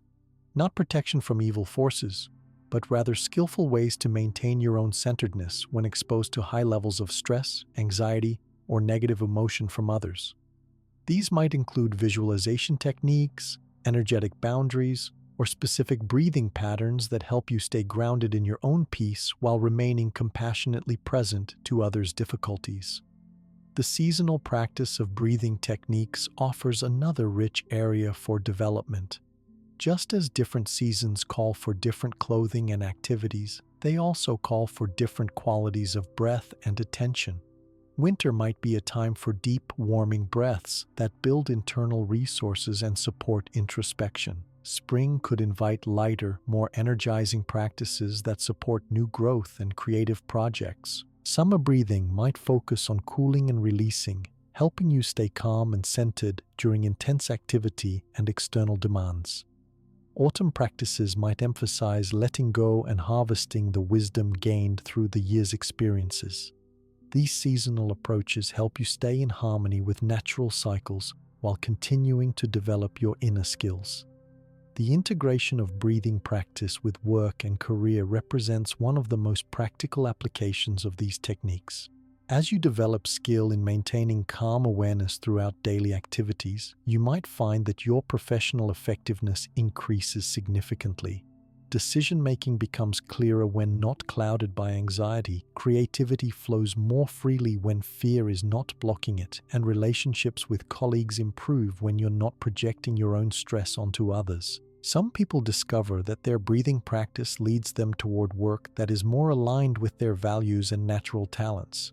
As anxiety decreases and self-confidence grows, you might find the courage to pursue career changes that you previously thought were impossible. The inner stability developed through practice provides a foundation for taking appropriate risks in service of a more fulfilling life. The financial dimensions of reduced anxiety also deserve acknowledgement. Anxiety often leads to poor decision-making, impulsive spending, or paralysis around money management. As you develop greater emotional regulation through breathing practice, your relationship with money typically becomes healthier and more skillful. You might find yourself making more thoughtful financial choices, feeling less compulsive about spending, and developing greater confidence in your to provide for yourself and your family. This improved relationship with money often extends to a broader sense of abundance and trust in life's capacity to provide what you need. This doesn't mean becoming passive about practical responsibilities, but rather developing the inner security that allows you to take appropriate action without being driven by fear and scarcity thinking. This growing sense of trust in life's fundamental supportiveness represents one of the most profound shifts that can occur through sustained breathing practice. Many people begin these techniques simply hoping to feel less anxious, but discover something far more valuable: a deep knowing that they are held and supported by forces much larger than their individual concerns. This trust doesn't arise from believing pleasant thoughts or forcing positive thinking, but from direct experience of how life actually works when you learn to cooperate with it rather than constantly fighting against it. The development of trust naturally leads to what might be called spiritual courage, the willingness to live authentically even when it requires moving into unknown territory. Anxiety often serves as a prison guard, keeping you confined to familiar patterns and situations, even when they no longer serve your growth. As this guard learns to relax through breathing practice, you find yourself naturally drawn toward experiences and choices that express your deeper truth, even when they involve uncertainty or risk. This courage manifests differently for each person. For some, it might mean finally having that difficult conversation they've been avoiding for years. For others, it might involve making a career change, ending an unhealthy relationship, or beginning a creative project that calls to their heart. The specific actions matter less than the quality of courage from which they arise. Action based on wisdom and authentic self-expression rather than reaction based on fear or social pressure. The relationship between breathing practice and dreams continues to evolve as your inner work deepens. Many practitioners report that their dreams become more vivid, meaningful, and connected to their waking life concerns. Some develop the ability to use breathing techniques within dreams themselves, discovering that conscious breathing can influence dream content and even lead to lucid dreaming experiences. These dream developments make sense from both psychological and spiritual perspectives. Dreams are often where the psyche processes anxiety, fear, and unresolved emotional material. As you develop greater skill in working with these energies during waking life, your dream life naturally becomes more harmonious and potentially more instructive. Some practitioners learn to view their dreams as a continuation of their inner work, receiving guidance and insight through the symbolic language of sleep consciousness. The practice of maintaining breath awareness while falling asleep can be particularly transformative. This technique, sometimes called conscious sleep, involves following your breath as you transition from waking to sleeping consciousness. Many people find that this practice not only improves sleep quality, but also creates a bridge between different states of awareness that can be profoundly healing. Sleep difficulties often accompany anxiety disorders, creating a vicious cycle where anxiety prevents good sleep and poor sleep increases anxiety. Breathing practices can interrupt this cycle by providing tools for calming the nervous system before bed and maintaining a relaxed state throughout the night. Even if you wake up during the night with anxious thoughts, you have reliable techniques for returning to a peaceful state. The exploration of breath retention practices opens another dimension of advanced work, though these should be approached gradually and preferably with guidance from an experienced teacher. Breath retention involves gently holding the breath either after inhalation or after exhalation, creating spaces of stillness that can deepen awareness and concentration.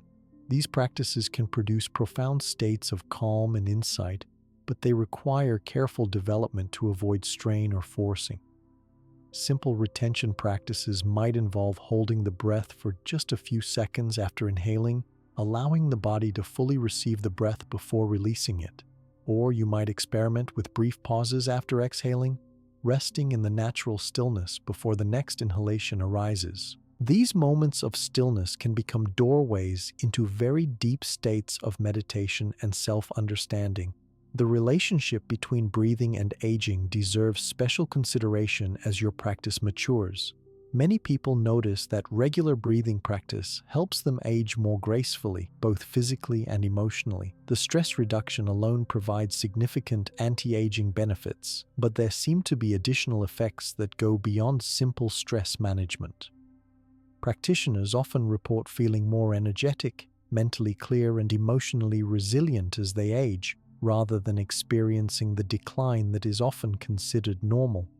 This may be related to the fact that conscious breathing optimizes oxygen delivery to all cells and organs, supports healthy nervous system function, and maintains flexibility in both body and mind. The wisdom that develops through years of breathing practice also provides resources for meeting the challenges that naturally arise with aging. Physical limitations, health concerns, loss of loved ones, and other difficulties associated with growing older can be met with greater equanimity when you have well-developed skills for working with uncertainty and change. Some advanced practitioners develop what might be called death preparation through their breathing practice, not because they're morbid or suicidal, but because they recognize that learning to die consciously is one of the most important skills a human being can develop. This preparation involves becoming comfortable with letting go, releasing control, and trusting in something larger than individual will. The breath has always been associated with the soul or spirit in wisdom traditions around the world. The word spirit itself comes from the Latin spiritus, meaning breath. Learning to work consciously with breath naturally leads to questions and experiences related to the spiritual dimension of existence. This doesn't require adopting any particular religious beliefs, but simply acknowledging that breathing practice can open awareness to aspects of reality that transcends ordinary material concerns. Many practitioners find that their breathing practice naturally evolves into prayer or communion with whatever they understand as the sacred dimension of life.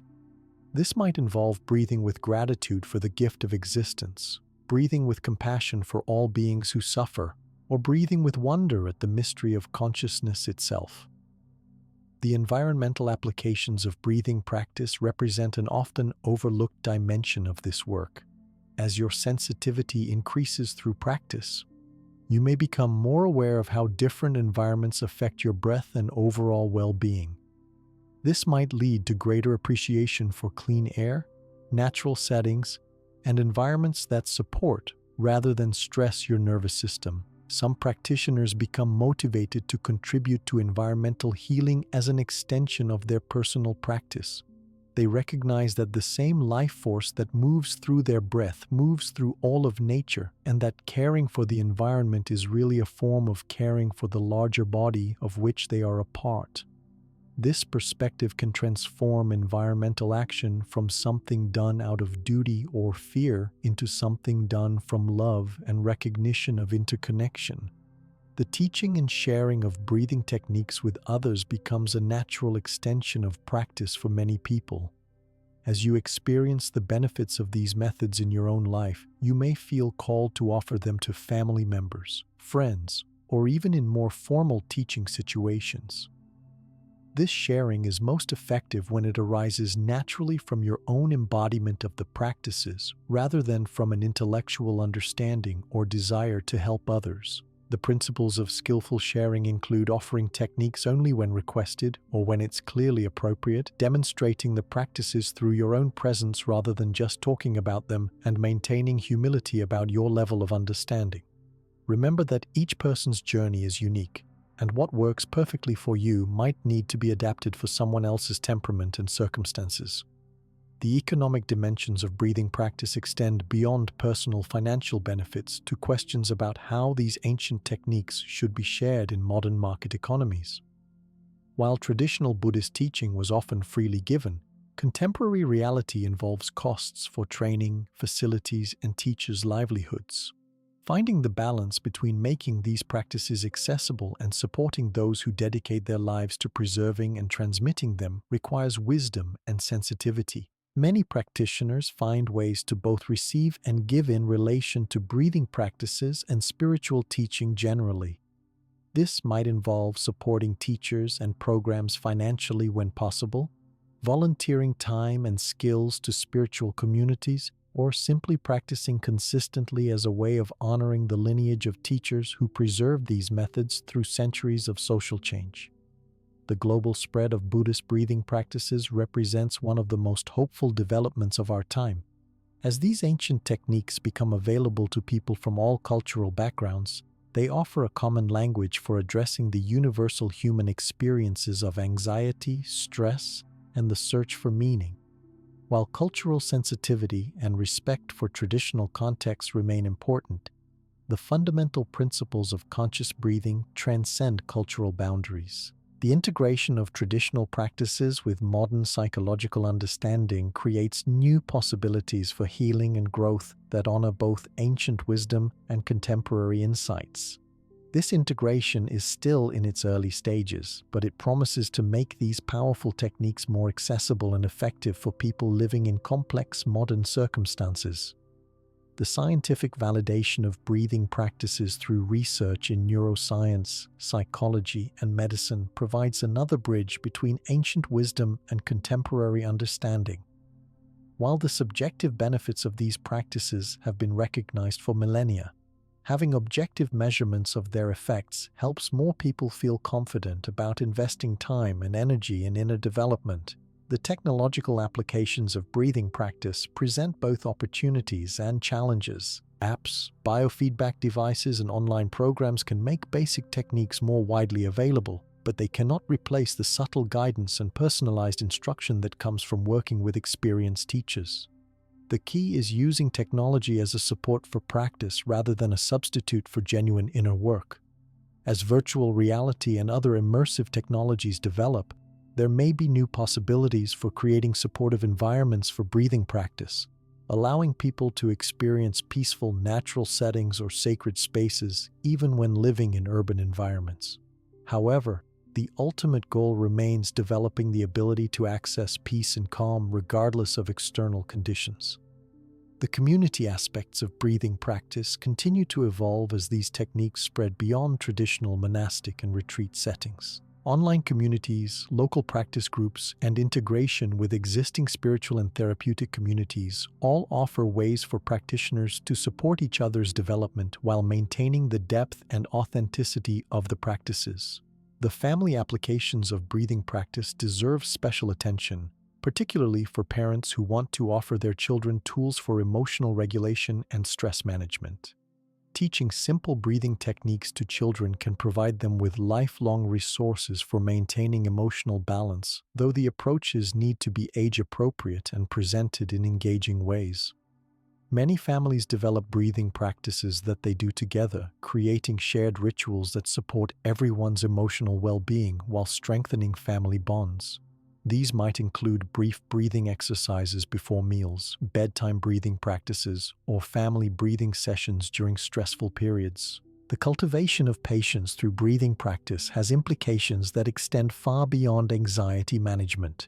In our instant gratification culture, the ability to remain calm and centered while waiting for natural processes to unfold represents a form of wisdom that our society desperately needs. This patience applies to personal growth, relationships, career development, and social change. Breathing practices teach patience by their very nature. You cannot force the breath or rush the process of inner transformation. This natural pacing becomes a template for approaching all of life with greater wisdom and less reactivity. You learn to trust in timing, to allow processes to unfold naturally, and to maintain steady effort without attachment to immediate results. The development of genuine confidence through breathing practice differs qualitatively from confidence based on external achievements or social approval. This inner confidence arises from direct knowledge of your capacity to remain centered regardless of circumstances.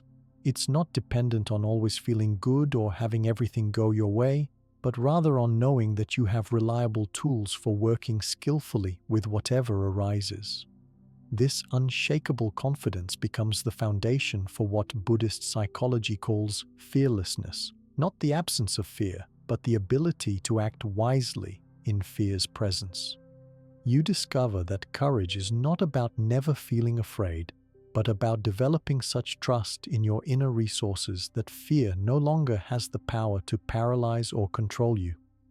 This fearlessness emerges gradually through countless small moments of choosing breath awareness over anxious reactivity, choosing presence over avoidance, choosing wisdom over the familiar patterns of worry and control. The alchemy of transformation that occurs through sustained breathing practice is perhaps most visible in how you begin to relate to uncertainty. Where once the unknown felt threatening and anxiety-provoking, it begins to feel alive with possibility. This shift doesn't happen through positive thinking or mental effort, but through the direct experience of meeting uncertainty with conscious breathing and discovering that you can remain centered and aware even when you don't know what will happen next.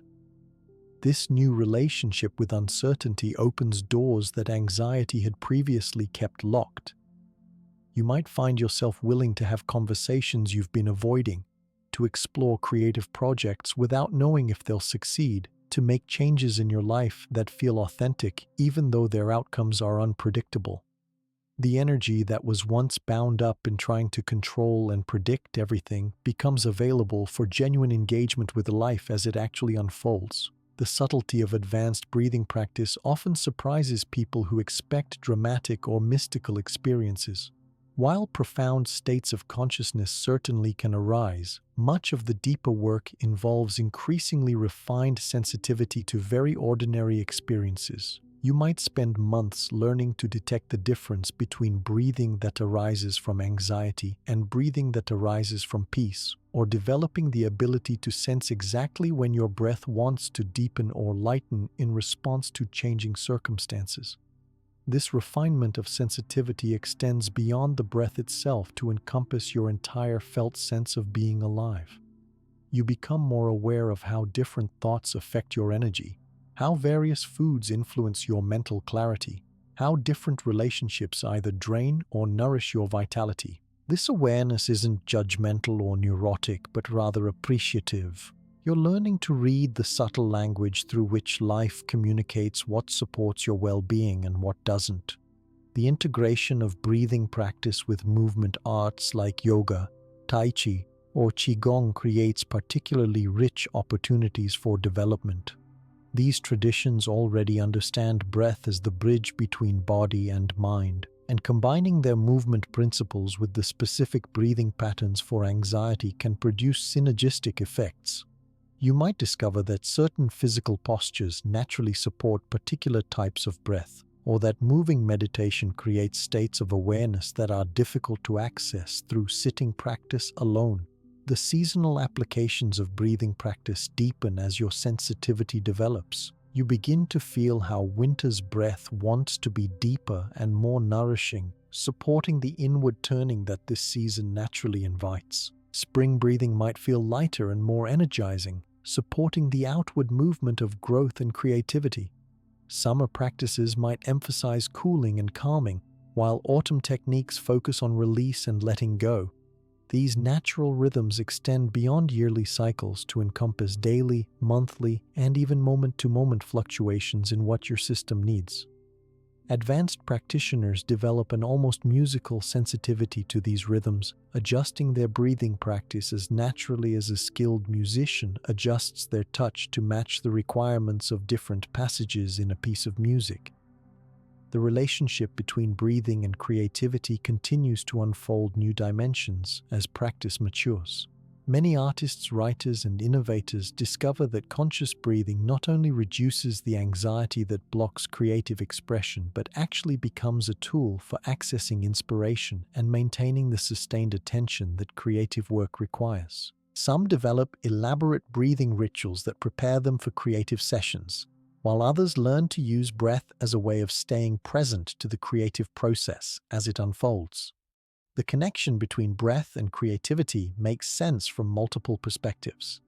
Creativity requires the same qualities that breathing practice develops: presence, openness to what wants to emerge, patience with process, and to work with energy without forcing it into predetermined forms.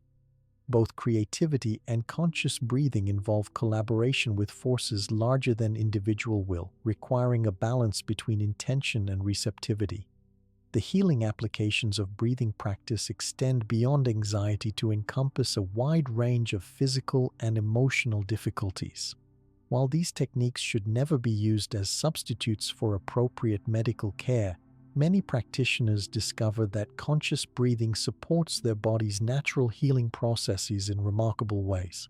This might include faster recovery from illness, improved immune function, better pain management, or enhanced emotional resilience during medical treatment. The physiological mechanisms behind these healing effects are increasingly well understood.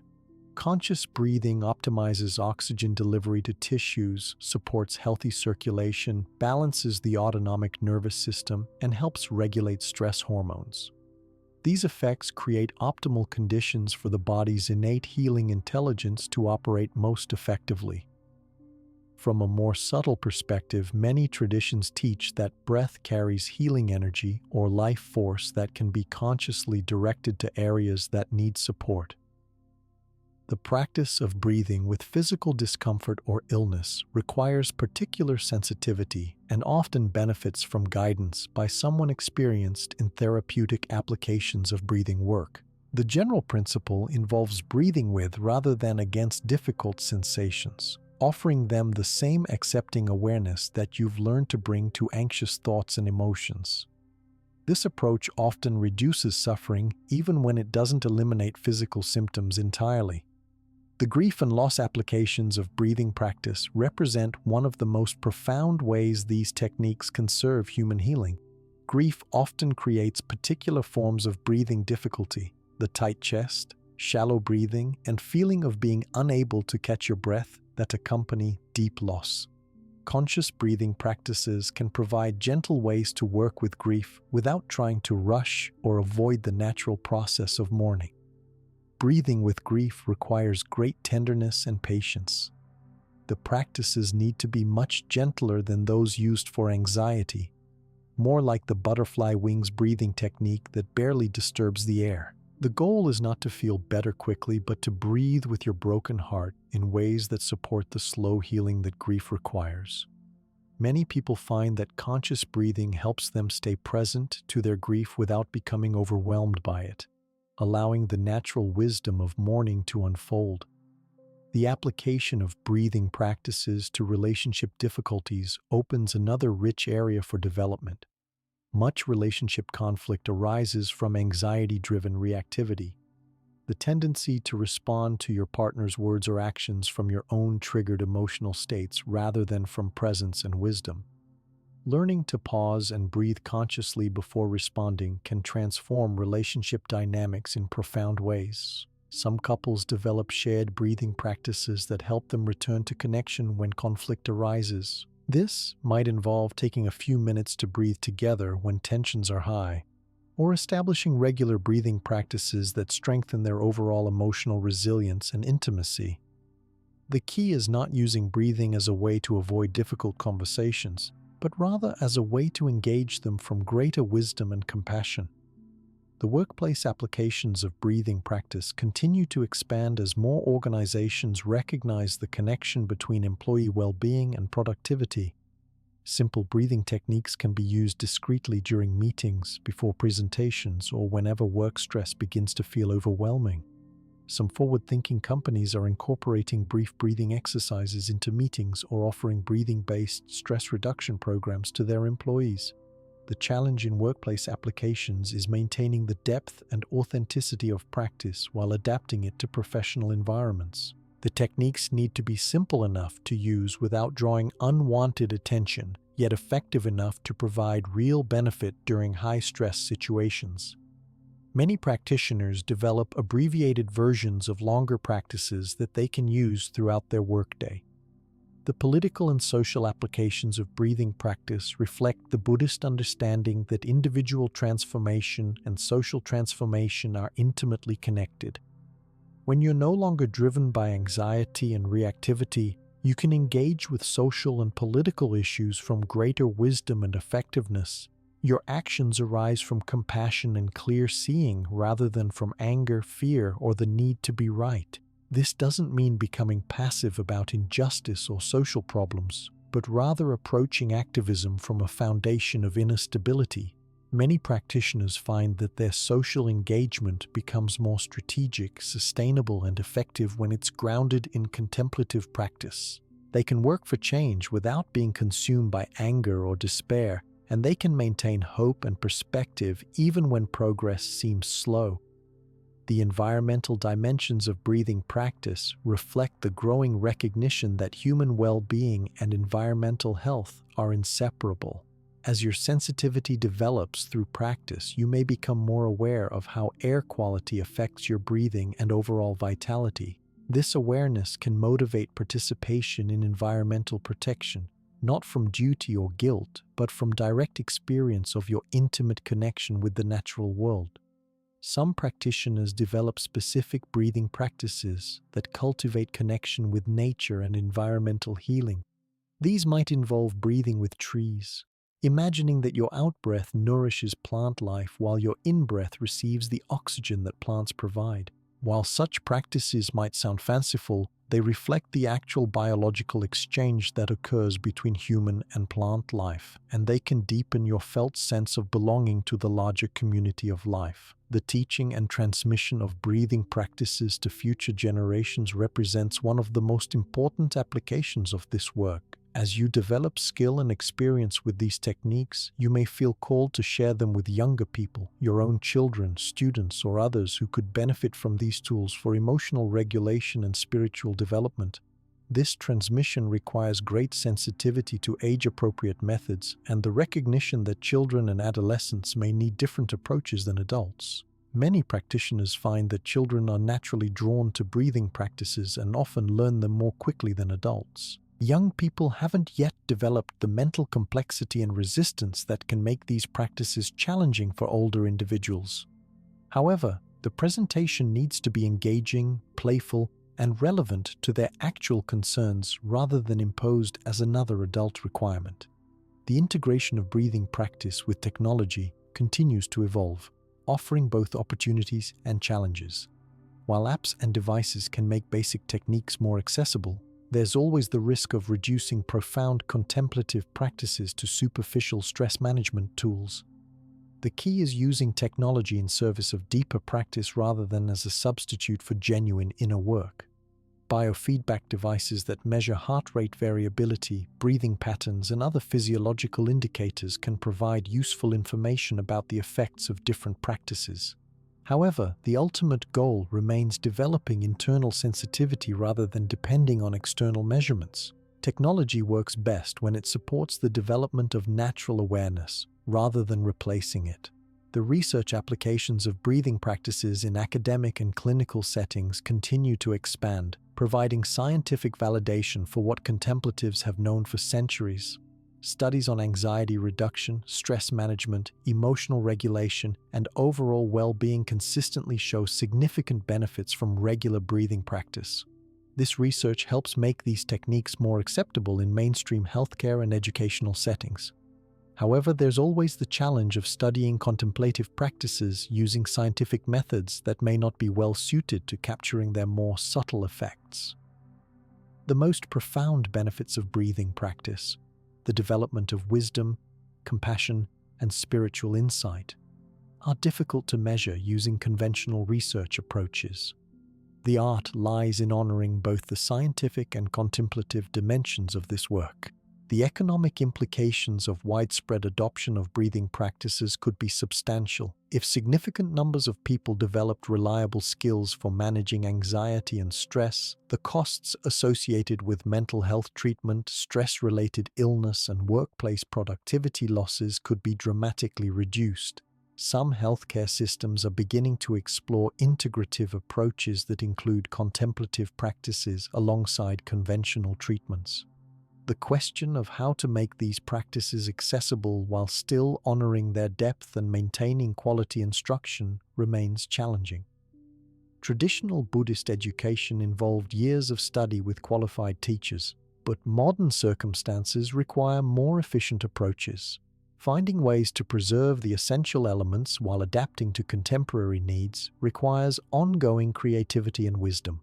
the global applications of breathing practices reflect their universal relevance to human well-being. While these techniques arose within specific cultural contexts, their basic principles apply to all human nervous systems, regardless of cultural background. As they spread throughout the world, they offer a common language for addressing anxiety, stress, and the search for meaning that transcends cultural and religious boundaries. This global spread also raises important questions about cultural appropriation and the need to honor the traditions from which these practices come. The challenge is making beneficial techniques widely available while maintaining respect for their origins and ensuring that their deeper spiritual dimensions are not lost in secular applications. The preservation of these deeper spiritual dimensions becomes increasingly important as breathing practices move into mainstream therapeutic and educational settings. While the anxiety-reducing benefits alone justify sharing these techniques widely, their full transformative potential emerges only when they're understood within the broader context of human development and the cultivation of wisdom. This presents both an opportunity and a responsibility for those who transmit these practices to maintain their integrity while making them accessible to diverse populations. The mystery that surrounds the most profound effects of breathing practice deserves acknowledgement and respect. While we can measure changes in brain activity, stress hormones, and self-reported anxiety levels, the deepest transformations that occur through this work remain essentially ineffable.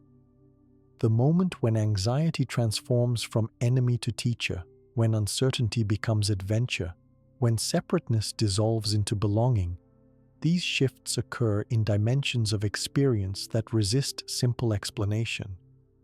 This mystery is not a problem to be solved, but a reality to be honored. Some of the most important aspects of human experience, love, beauty, meaning, transcendence, cannot be fully captured in words or measurements.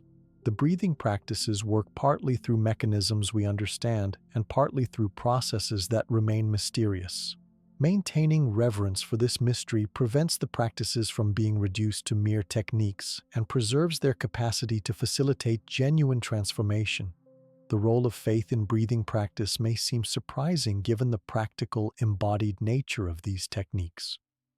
Yet as practice deepens, most practitioners discover that a kind of faith naturally emerges, not blind belief, but trust based on direct experience of the breath's wisdom and reliability. This faith is not in any particular doctrine or concept, but in the intelligence that governs the breath itself, and by extension, the larger processes of life. This experiential faith becomes a resource during difficult periods when anxiety is high and the practices seem ineffective.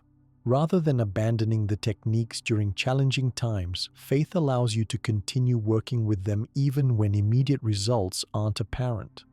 Often these periods of seeming ineffectiveness are actually times of deep integration when important shifts are occurring below the level of conscious awareness. The development of discriminating wisdom through breathing practice represents one of its most valuable but often overlooked benefits. As you become more sensitive to the subtle effects of different practices, different breathing rhythms, and different qualities of attention, you develop what might be called spiritual discernment, the ability to recognize what supports genuine well-being versus what merely provides temporary relief or distraction.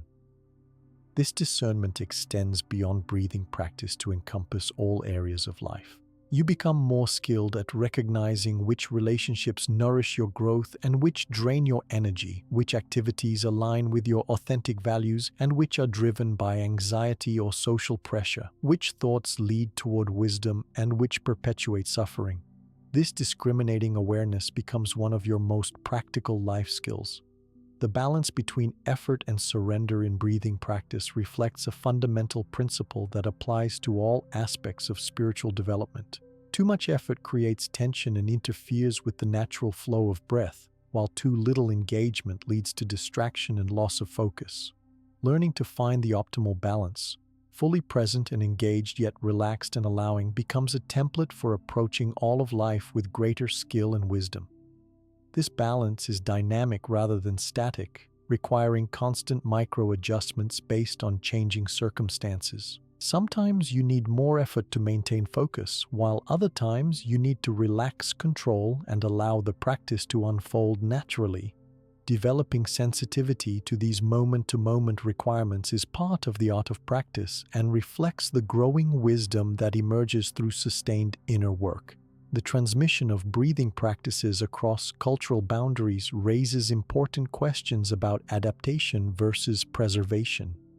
Different cultures have varying comfort levels with practices that involve altered states of consciousness, introspection, and spiritual dimensions of experience.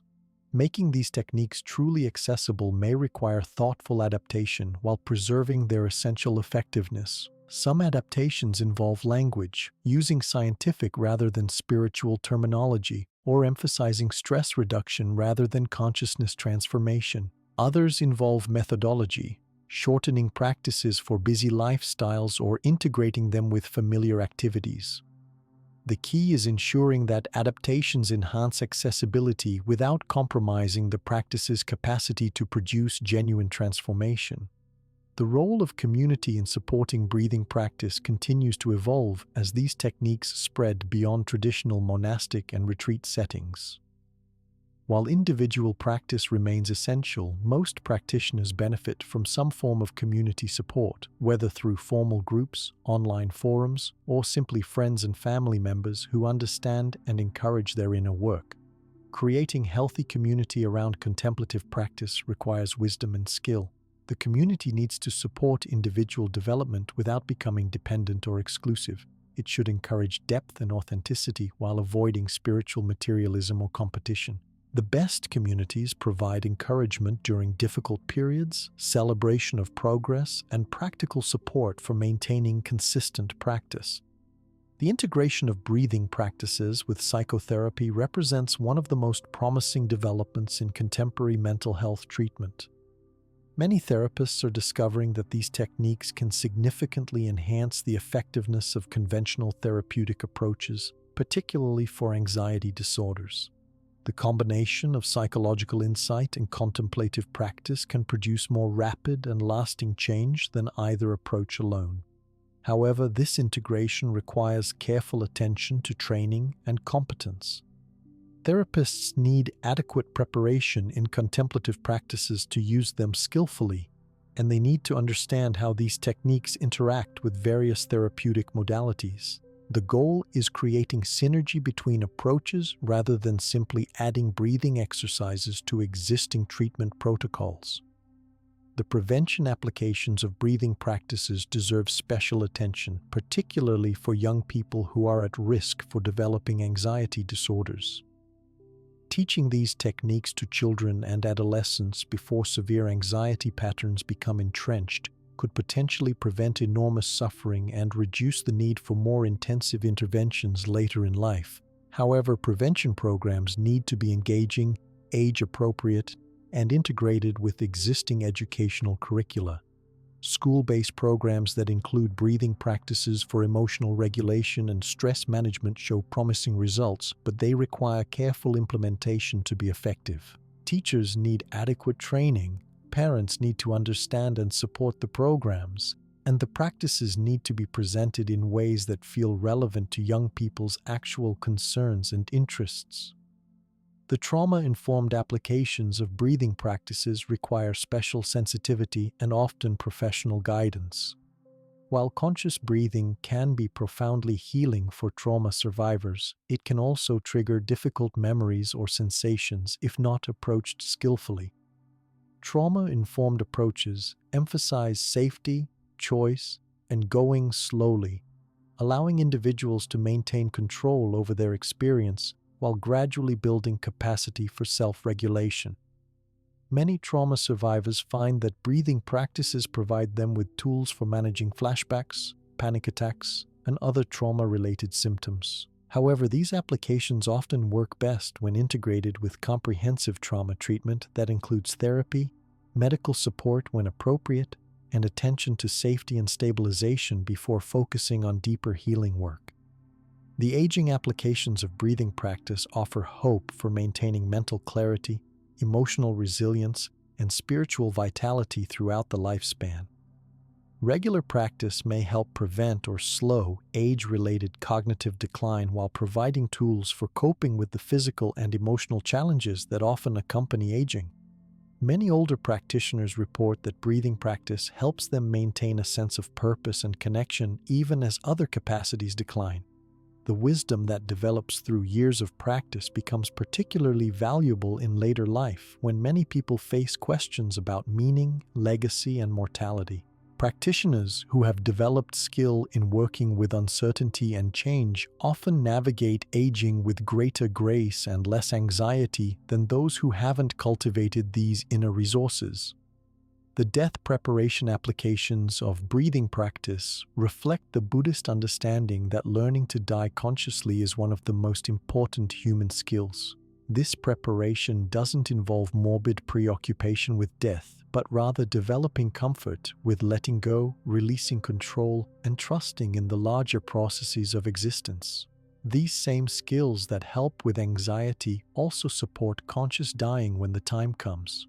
Many practitioners find that working with breath naturally leads to questions about the relationship between breath, consciousness, and what might survive physical death. While these questions may never receive definitive answers, exploring them through direct experience can reduce death anxiety and increase appreciation for the mystery and preciousness of life itself. The service applications of breathing practice reflect the natural evolution that occurs when individuals develop greater inner peace and wisdom. Many practitioners find themselves naturally drawn to ways of serving others and contributing to healing in their communities and the world. This service doesn't arise from obligation or guilt, but from the natural overflow of the compassion and wisdom that develop through inner work.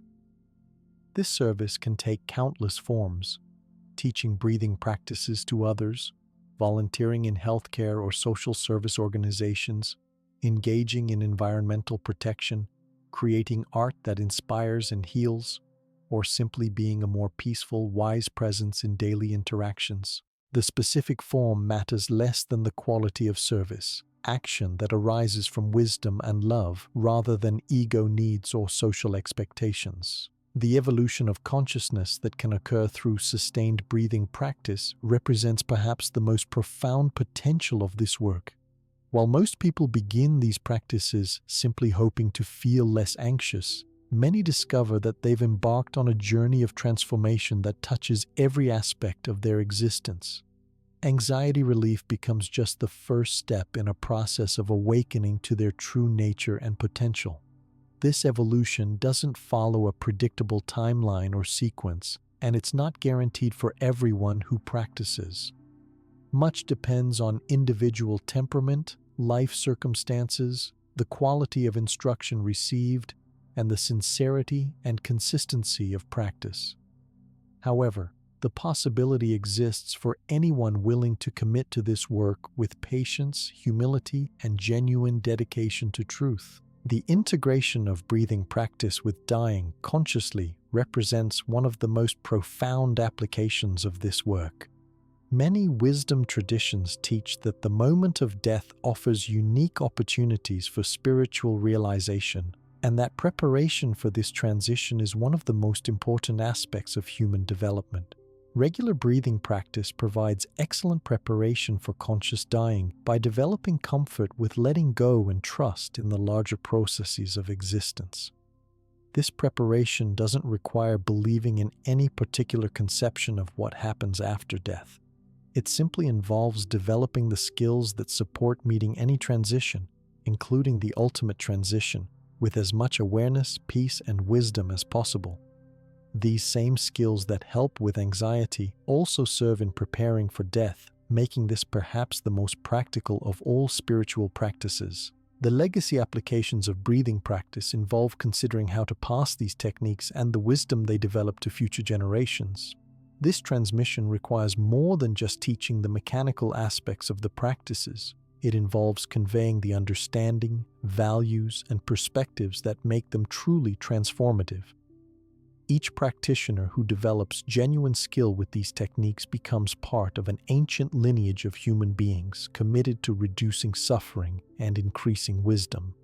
This legacy responsibility extends beyond formal teaching to include how we live our daily lives, how we treat others, and how we contribute to creating a world where contemplative practices and inner development are valued and supported. The techniques themselves are just tools. Their ultimate value lies in the wisdom, compassion, and service they make possible in human life. The mystery and potential of human consciousness that breathing practices reveal deserves our deepest respect and commitment. In a world often dominated by materialism, distraction, and surface-level engagement, these ancient techniques offer pathways into the depths of our being where healing, wisdom, and transformation become possible. They remind us that we are far more than our anxious thoughts and reactive emotions. We are expressions of the same consciousness that animates all existence.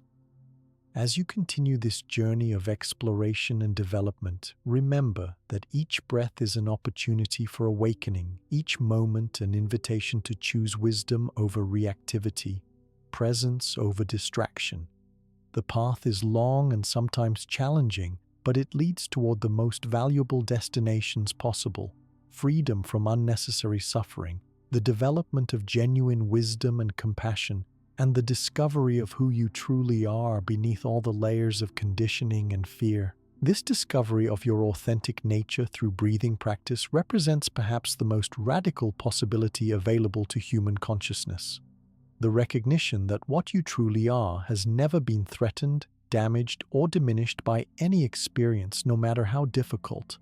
The anxiety that once seemed so solid and permanent reveals itself as a temporary weather pattern moving through the vast sky of your awareness. Just as clouds cannot harm the sky through which they pass, anxious thoughts and feelings cannot touch the fundamental peace that is your deepest identity.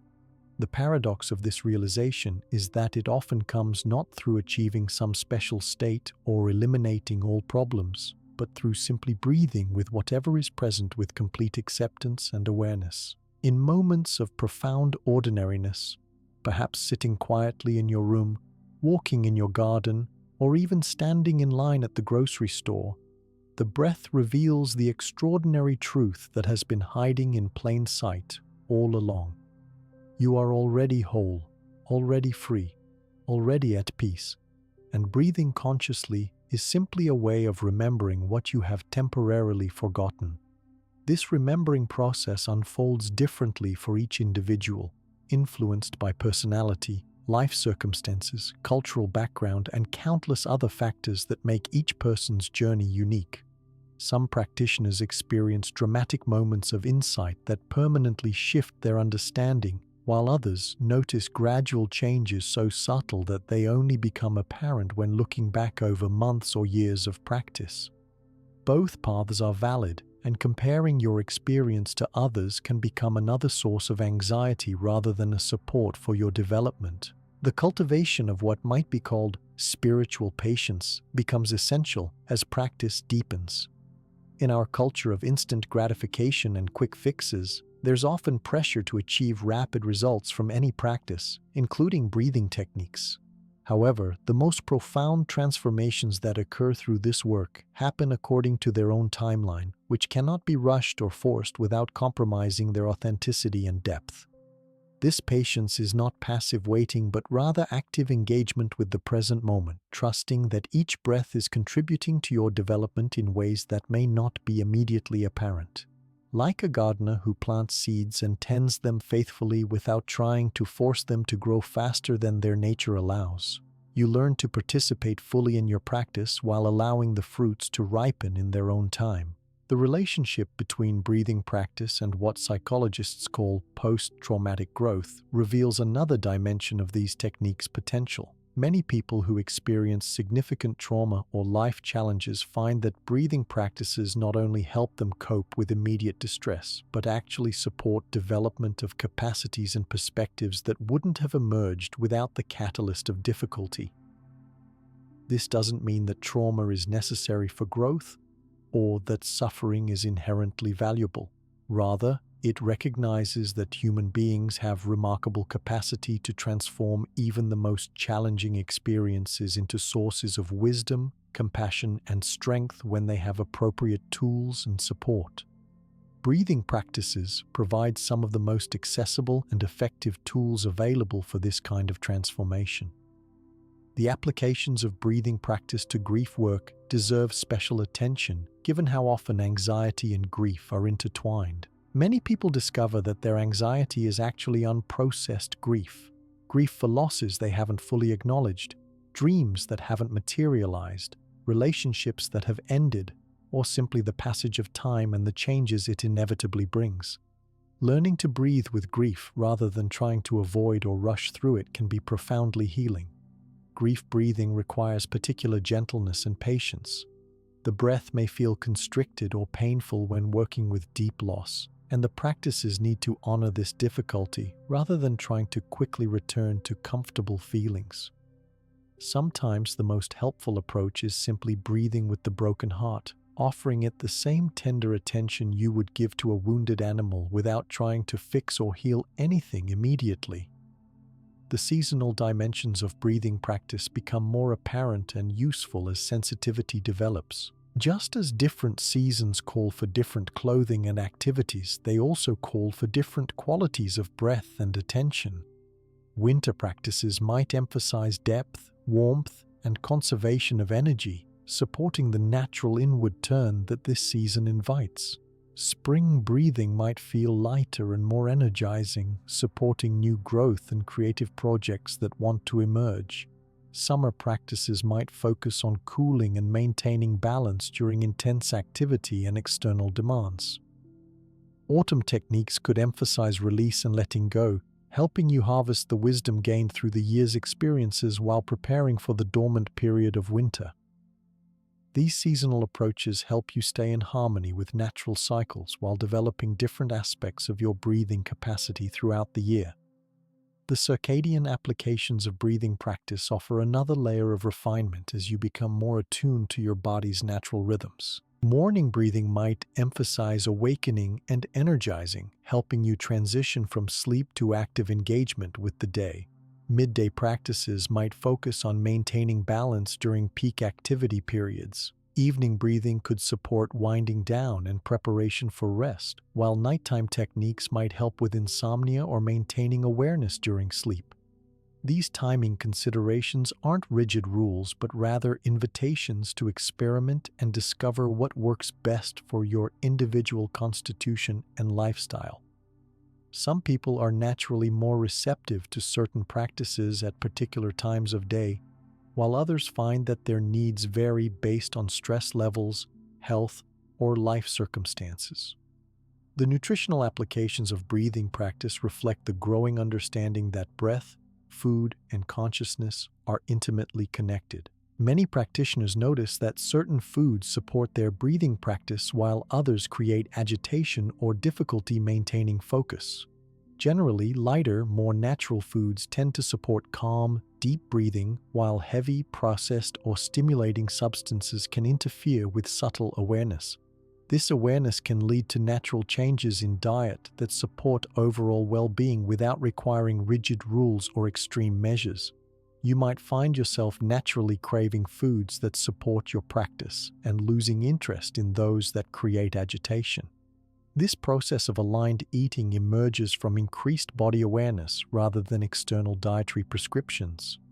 The exercise applications of breathing practice can transform physical activity from something done primarily for external results, weight loss, muscle building, cardiovascular fitness, into opportunities for meditation and consciousness development. Conscious breathing during exercise can increase body awareness, improve performance, reduce injury risk, and make physical activity more enjoyable and sustainable. Different types of exercise call for different breathing approaches. Aerobic activities might benefit from rhythmic breathing patterns that support sustained effort, while strength training might use breath to enhance power and maintain focus. Flexibility work often responds well to deeper, slower breathing that supports relaxation and release. The key is experimenting to discover what works best for each activity and individual constitution. The creative applications of breathing practice extend beyond the arts to encompass any activity that involves innovation, problem solving, or bringing something new into existence. This might include business creativity, parenting, teaching, cooking, gardening, or any other endeavor that benefits from fresh perspective and inspired action. Conscious breathing can help access the receptive, open state of awareness that allows creative solutions to emerge naturally. Many practitioners develop pre-creative rituals that involve specific breathing practices designed to shift consciousness from ordinary problem-solving awareness into more receptive, intuitive states.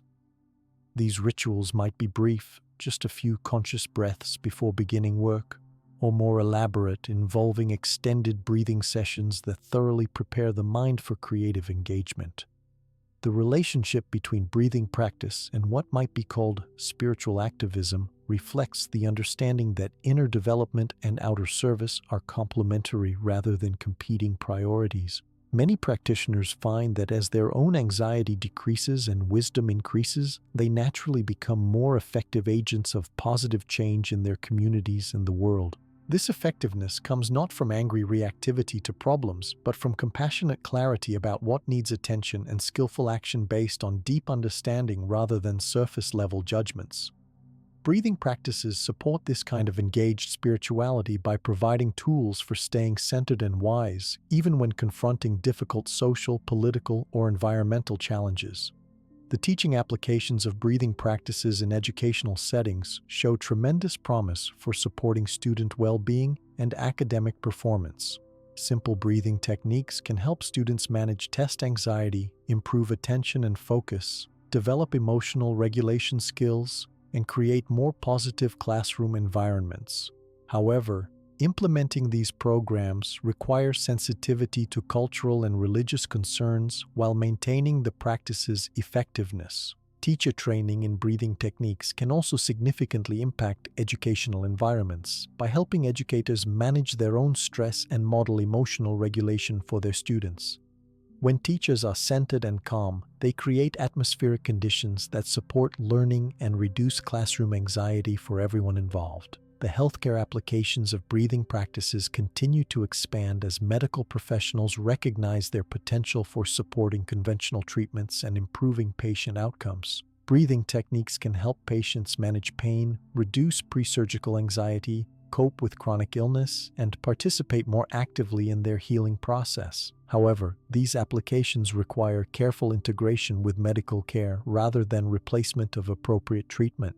Healthcare providers who learn breathing techniques often find that they're better able to maintain their own well-being while providing care for others. The emotional demands of healthcare work can lead to burnout and secondary trauma, and contemplative practices offer valuable resources for maintaining resilience and compassion in challenging professional environments. The financial applications of breathing practice may seem mundane compared to spiritual considerations, but they reflect the practical reality that anxiety often creates poor financial decision-making.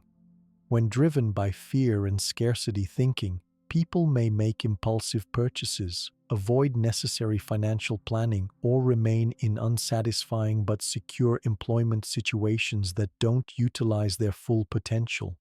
As breathing practice reduces anxiety and increases self-confidence, many practitioners find their relationship with money becoming healthier and more skillful. They may become more willing to invest in their development, more strategic about career choices, more generous in appropriate ways, and more trusting in their ability to provide for themselves and their families. The parenting applications of breathing practices offer valuable tools for managing the inevitable stresses and challenges of raising children while modeling emotional regulation and wisdom for the next generation. Parents who have their own contemplative practice are generally more patient, present, and responsive to their children's needs, rather than reactive to their children's behavior. Teaching age-appropriate breathing techniques to children can provide them with lifelong tools for emotional regulation, stress management, and spiritual development.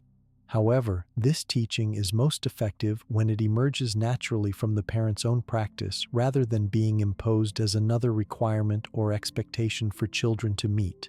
The relationship applications of breathing practice can transform intimate partnerships by providing tools for staying present during conflict. responding rather than reacting to challenging behavior, and maintaining connection even during difficult periods. Couples who practice together often report increased intimacy, better communication, and greater ability to support each other's growth and development. However, it's important that breathing practice not become another area of comparison or competition within relationships. Each person's practice needs to remain individual and authentic, with sharing being a gift offered freely rather than an expectation or demand for synchronization. The aging applications of breathing practice become increasingly relevant as practitioners mature and face the physical and psychological challenges that accompany growing older. Regular practice may help maintain cognitive function, emotional resilience, and spiritual vitality throughout the lifespan, while providing tools for coping gracefully with increasing physical limitations and health concerns. The wisdom that develops through years of practice becomes particularly valuable in later life when many people naturally turn toward questions of meaning, legacy, and preparation for death. Practitioners who have developed skill in working with uncertainty and change often navigate aging with greater acceptance and less anxiety than those who haven't cultivated these inner resources. The death preparation applications of breathing practice reflect the understanding that conscious dying represents one of the most important opportunities for spiritual realization available to human beings. This preparation doesn't involve morbid preoccupation with death, but rather developing the skills needed to meet any major transition with awareness and grace. Many contemplative traditions teach that the breath-mind connection continues to operate during the dying process, making breathing practice excellent preparation for maintaining consciousness during death. Whether or not you believe in survival of consciousness after death, developing skill in conscious breathing provides valuable preparation for meeting life's ultimate transition with as much peace and wisdom as possible. The mystery and wonder that surrounds the deepest effects of breathing practice deserves acknowledgement and reverence.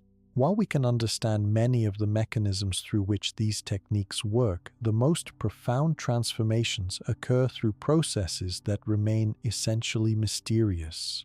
The moment when anxiety transforms into curiosity, when fear becomes excitement, when separateness dissolves into belonging, these shifts happen through grace as much as technique. Maintaining appreciation for this mystery prevents the practices from becoming merely mechanical and preserves their capacity to facilitate genuine transformation. The breath itself remains fundamentally mysterious. We don't fully understand how consciousness and matter interact to create the experience of breathing, yet this miracle continues moment by moment throughout our lives without requiring any understanding on our part.